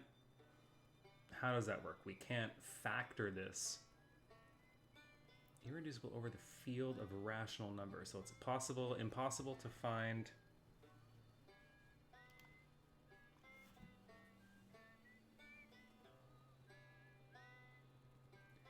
Yeah, so it's something about rational numbers that makes it a bit funky, right? And you're saying you can factor them over the real numbers.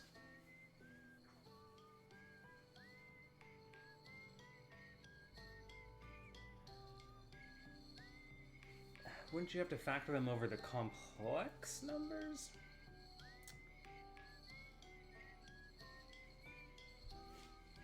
I'm thinking about roots though, right? I must be thinking about roots. I think this is a little bit beyond my pay grade unless we can find someone that's thought about this already and we can cheat our way into thinking about it.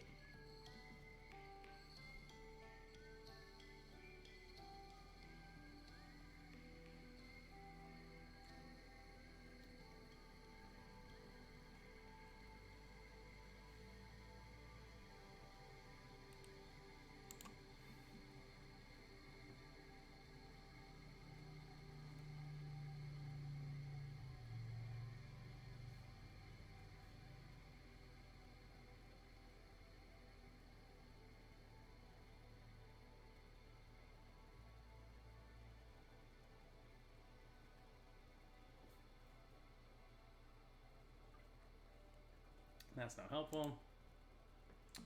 Coefficients. Here we go.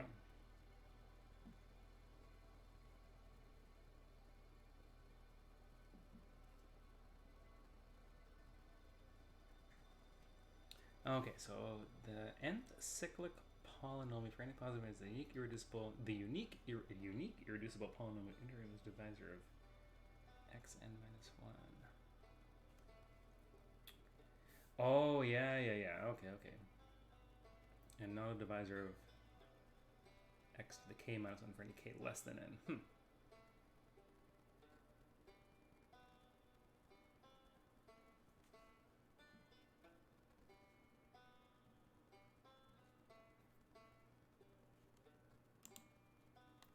It seems interesting. And it feels like you should be able to find a proof for this somewhere.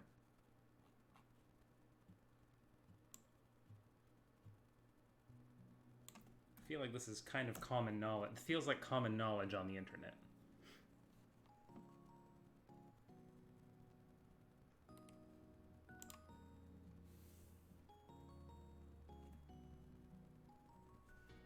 Prime power cyclotomic polynomials over Q. Here we go. Proposition for prime and for E in Z, or E is bigger than or equal to 1, the prime power p to the eth cyclotomic polynomial is irreducible in Qx. So Eisenstein's criterion, you can prove it's irreducible over the integers. Okay. And invoke Gauss's lemma to be sure that it's irreducible over Qx and Qx.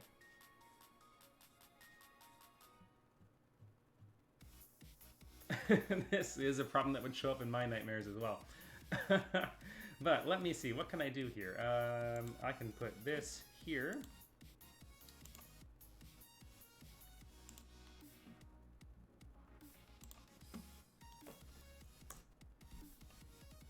So we've done a little bit of searching, and you can probably look at this argument and make a better case of how to make this work, but I'll copy and paste the PDF into the Discord server. So just jump into the Discord server. I've posted it under algebra. That will pop you over to the PDF, and maybe you can make... It's actually easy as fuck, he says. Okay, whatever you say. I'll take your word for it, Valentin. I'll take your word for it. It's been a hot second since I've had to deal with shit like this, so...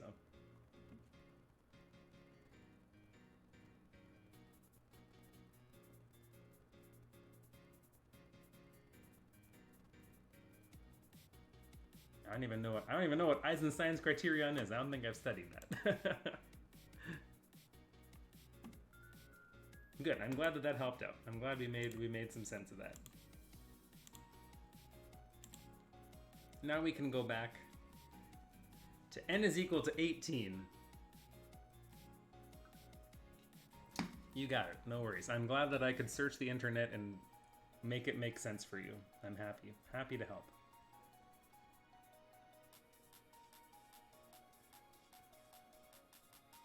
Okay, let's go back to clocks. let's go back to thinking about clocks for a few minutes before I have to go fix a sink. I lead a very exciting life. I'm gonna walk the dogs tonight, fix a sink, hopefully, and not think about math for the rest of the night. Okay, can we break the clock into 4 parts? 4 parts, they don't have to be of equal size, with a spoke. And what we want is we want to find 18s. 12, 1, 2, and... Ooh, interesting. 12, 1, 2, and 3 is 18. That's cool. Okay, let's highlight that. Then we need a 19, a 20, and a 21. I found a 21.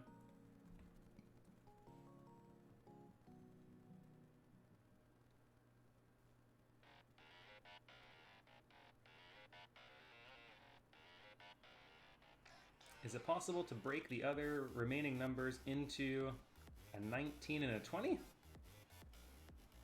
I don't think so. 13.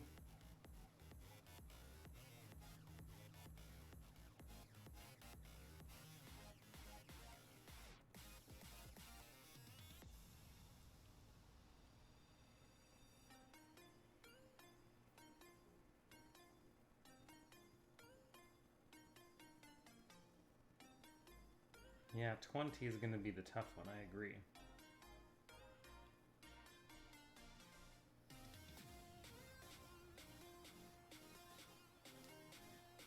So, maybe that 18 doesn't work. Is there another 18 that we can make?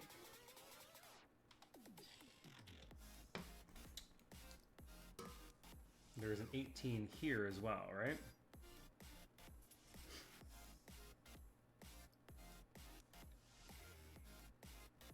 Three, four, five, six.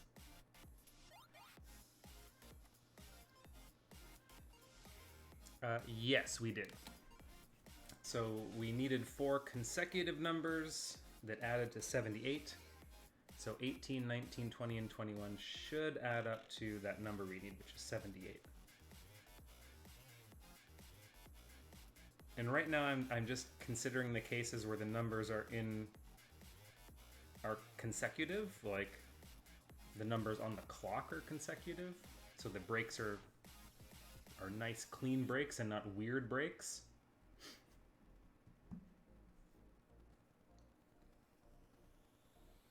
So how is 12 gonna play into this, right? 12 and 11 are gonna be the numbers that we have to cut. 10, 11, and 12 are now gonna be numbers that we'd have to worry about if this is our 18.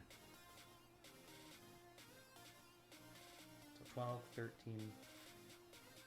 So obviously we need to do this. 12, 13, 14, 15. 15 and 11 is 26, so we're gonna be too big.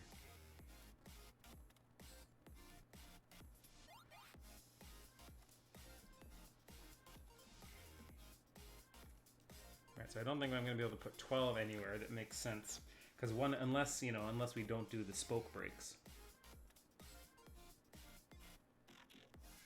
So I think that 18 is not gonna work. Are there any other 18s? So I think we looked at this one, right? Which is... Oh no, did we look at that one? 7 minus 4? Oh, that's an 18 right there.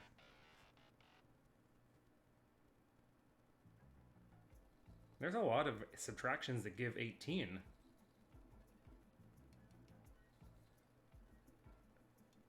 So if that's 18, again, the question to me is always, where does 12 go?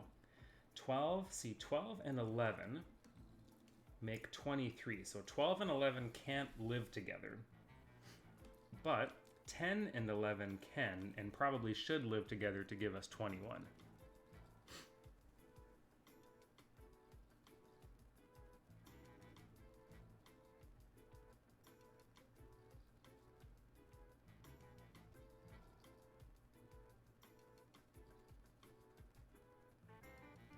But that's going to leave us with, that's weird, that leaves us with a 17 and 12, 13, 14, 15, 16, 17, 18, and 22.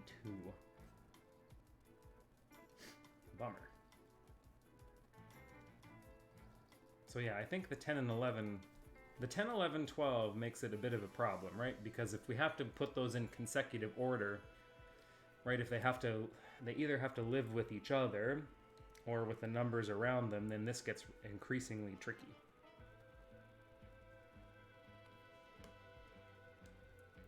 Right, so even if you take this as 21, then you're kind of stuck with the 9 and the 8. And in this case, because 21 is the biggest number and 12 and 11 is 23, we just don't have the flexibility like we did with 3. Yeah, that was pretty close. We had a 17 and 18 and a 21, right? A 17 and 18 and a 21.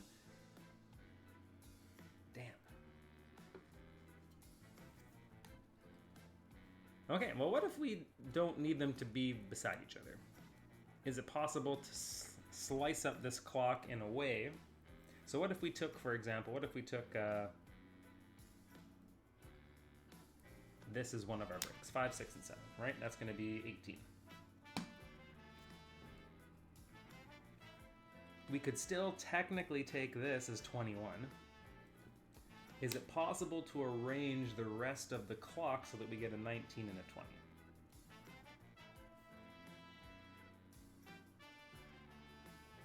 Probably. We'd have to split 9 and 8 up though, right?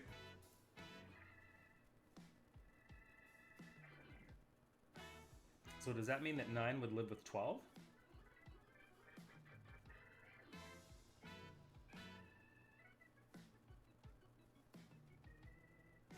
I don't think we have to split 9 and 8, actually.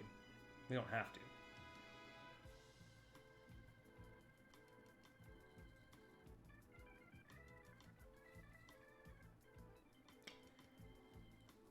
Okay, what do we have left over, though? We have 17, and we have 12, 13, we have 12, 13, 14, 15, 18, 22.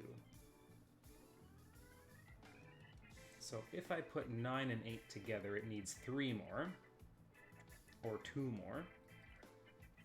But I can't do that, right? I can't group those things together without making a weird cut. Loins, I'm thinking about the... I mean, I'm going to think now about non-consecutive just to see if it works. I don't think consecutive works if we have 4 breaks.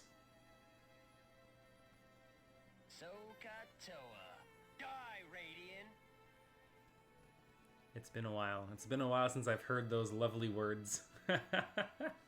It's been so long. Thank you for that nice reminder. It's been a while, yeah. I feel like you're the only one. You and Harmeet were the only ones that ever used the Diradian. But is it possible? Could we still break up the clock so that we get a 19 and a 20? So I can't put the 9 and the 12 together because we already have a 21.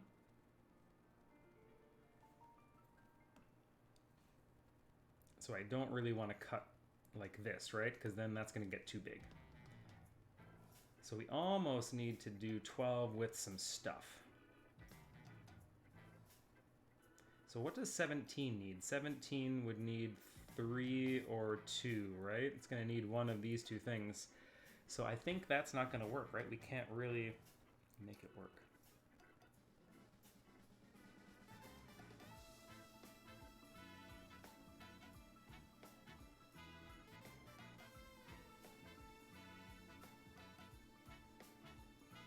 At least this version of 18 that we have.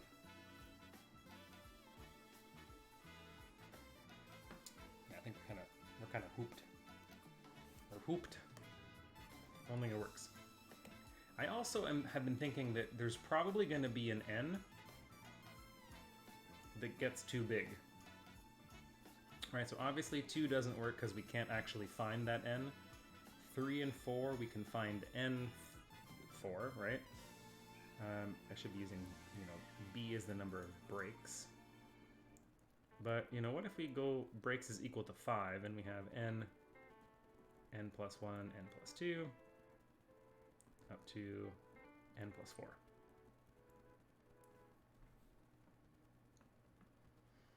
That would give us 5N plus 1, 3,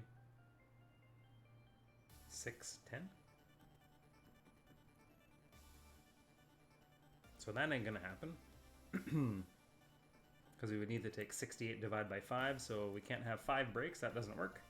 And then I think you're eventually gonna run into a case where if you try to do it too much,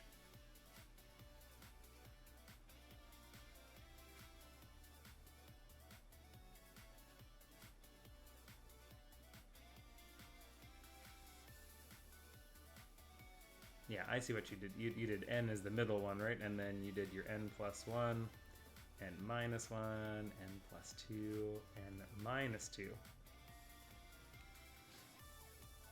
Yeah. So the odd ones should be relatively straightforward to think about. The even ones You can do it, but you're going to get that extra number or whatever to think about, right?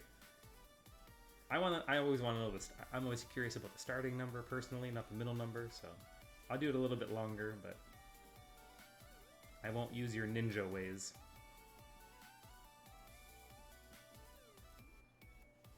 I think you're eventually just going to run into, if you can solve this, I think you're eventually going to run into a problem where the n's not, it's too small, right? Where the n we're looking for is too small.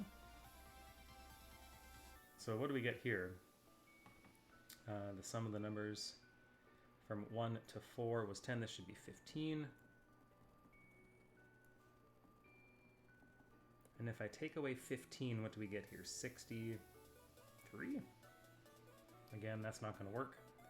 That's not divisible by 6. Right, but already n is down to like 10 point something.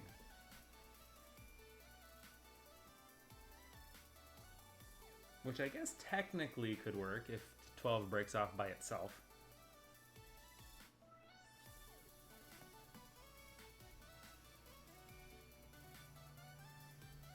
So what's this one going to look? This will be 7n plus 15 plus 6, which is 21. This will be 7n. 78 minus 21 is what? 50... 57? I'm pretty sure that's not a divisor of 7. Or a multiple of 7. Well, that's not going to work. And then again, you're getting into some pretty sketchy territory here, right? If I take 57 and I divide by 7, that's about 8.14.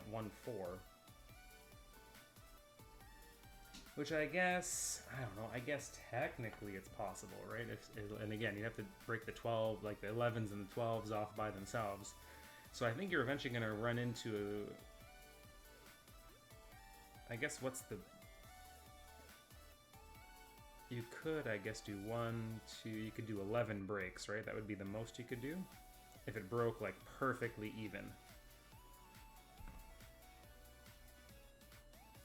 I think that's a special case, where you can't have more than 11 breaks. So I guess what we could do is we could run through the other values for n and see if they work or not. Obviously, 11 must work. We're pretty much there, right? We got up to 7.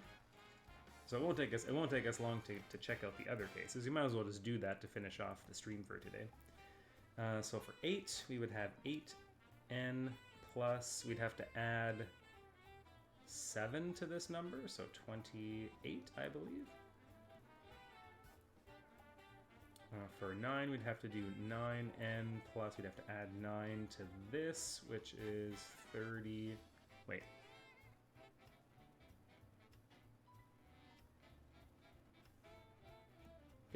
Yeah, 6 is 21, 7 is 28, we have to add 8 to this, which would be 36.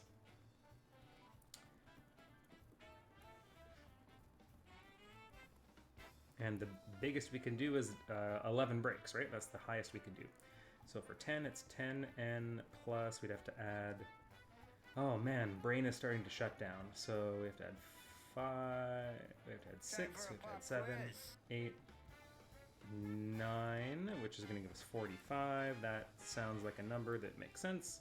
And then 11n plus 11 is 56 plus 78, right? No, 9 plus 10. It's going to be 55. So, do any of these work? I don't think 8 can divide into 50, so 8 doesn't work. What about this one? What about 78 minus 36 is 42. That doesn't work. 78 minus 45 is not divisible by 10. And then the last one we have is 78 minus 55. That does... We know 11 works, so... Did I fuck up somewhere? N should be 1. Oh, no, wait.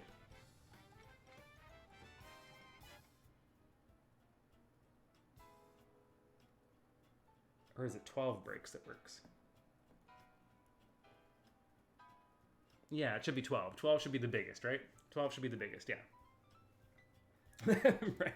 Someone should clip that. Clip that. My brain is starting to shut down. Time for a quiz. Yeah, 28 plus 10, 30. 38. 38. Is it 12 breaks? That's the biggest. So 12 n. Right, we'd have 12 numbers, right? N should be 1. N should be 1 in this case. So if I take 55 and I add 11, I get 66.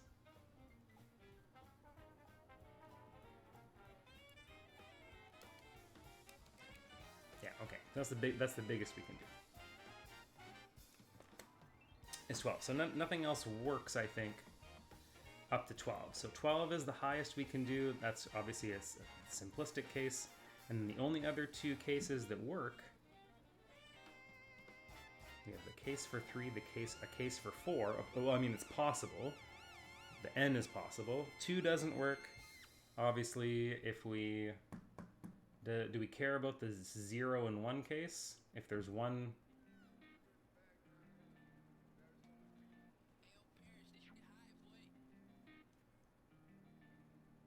So each piece, the sums are consecutive numbers. So the 0 case we can't do. And what do we get? So the 12 case is possible. N is equal to 1. And if we have a single break, could we have a single break? Possible, I guess. If it was a single break, right, we just divided the thing in half, we need to take 78 over 2, which is possible to do. 39. And I think we've talked about that case already, right?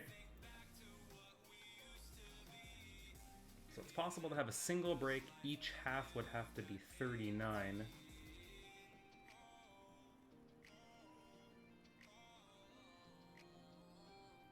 The sum would have to be 39. But what's the n?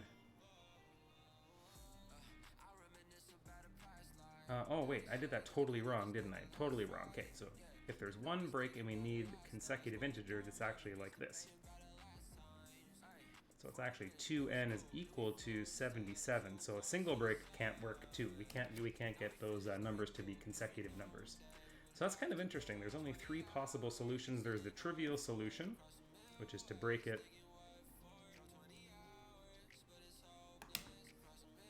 so that every single number is its own thing. That seems boring to me. Trivial. So there's only 2 other cases. The only other cases that potentially can work are 3 breaks and 4 breaks.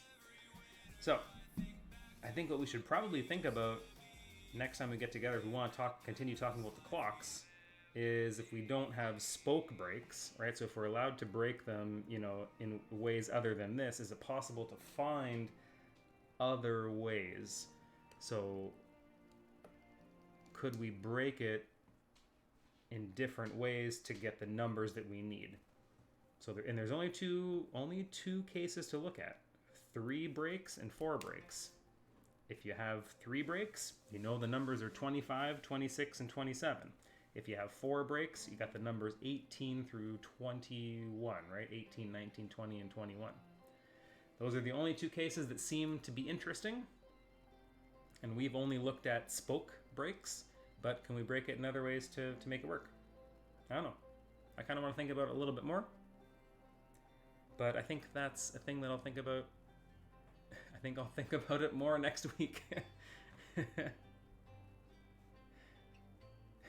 Oh yeah, we just hit midnight. Nice. How's tomorrow treating you? How's tomorrow? Is tomorrow as pog as today? How's Saturday? I like Saturday.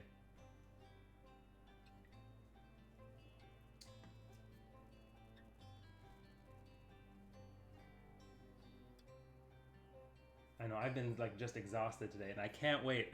I really hope that the sink drains slowly so that I don't have to like drain all the water before I fix it, but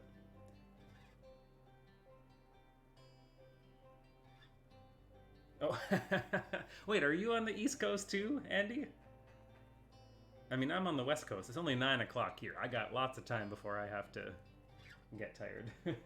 But it's always weird talking with everyone from like Asia, because they're like tuning into like the stream or whatever, and it's like, oh, it's already tomorrow, and I'm like,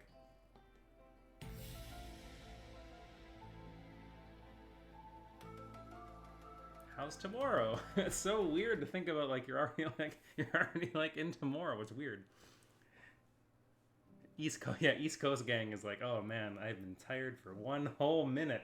Hot damn. Okay.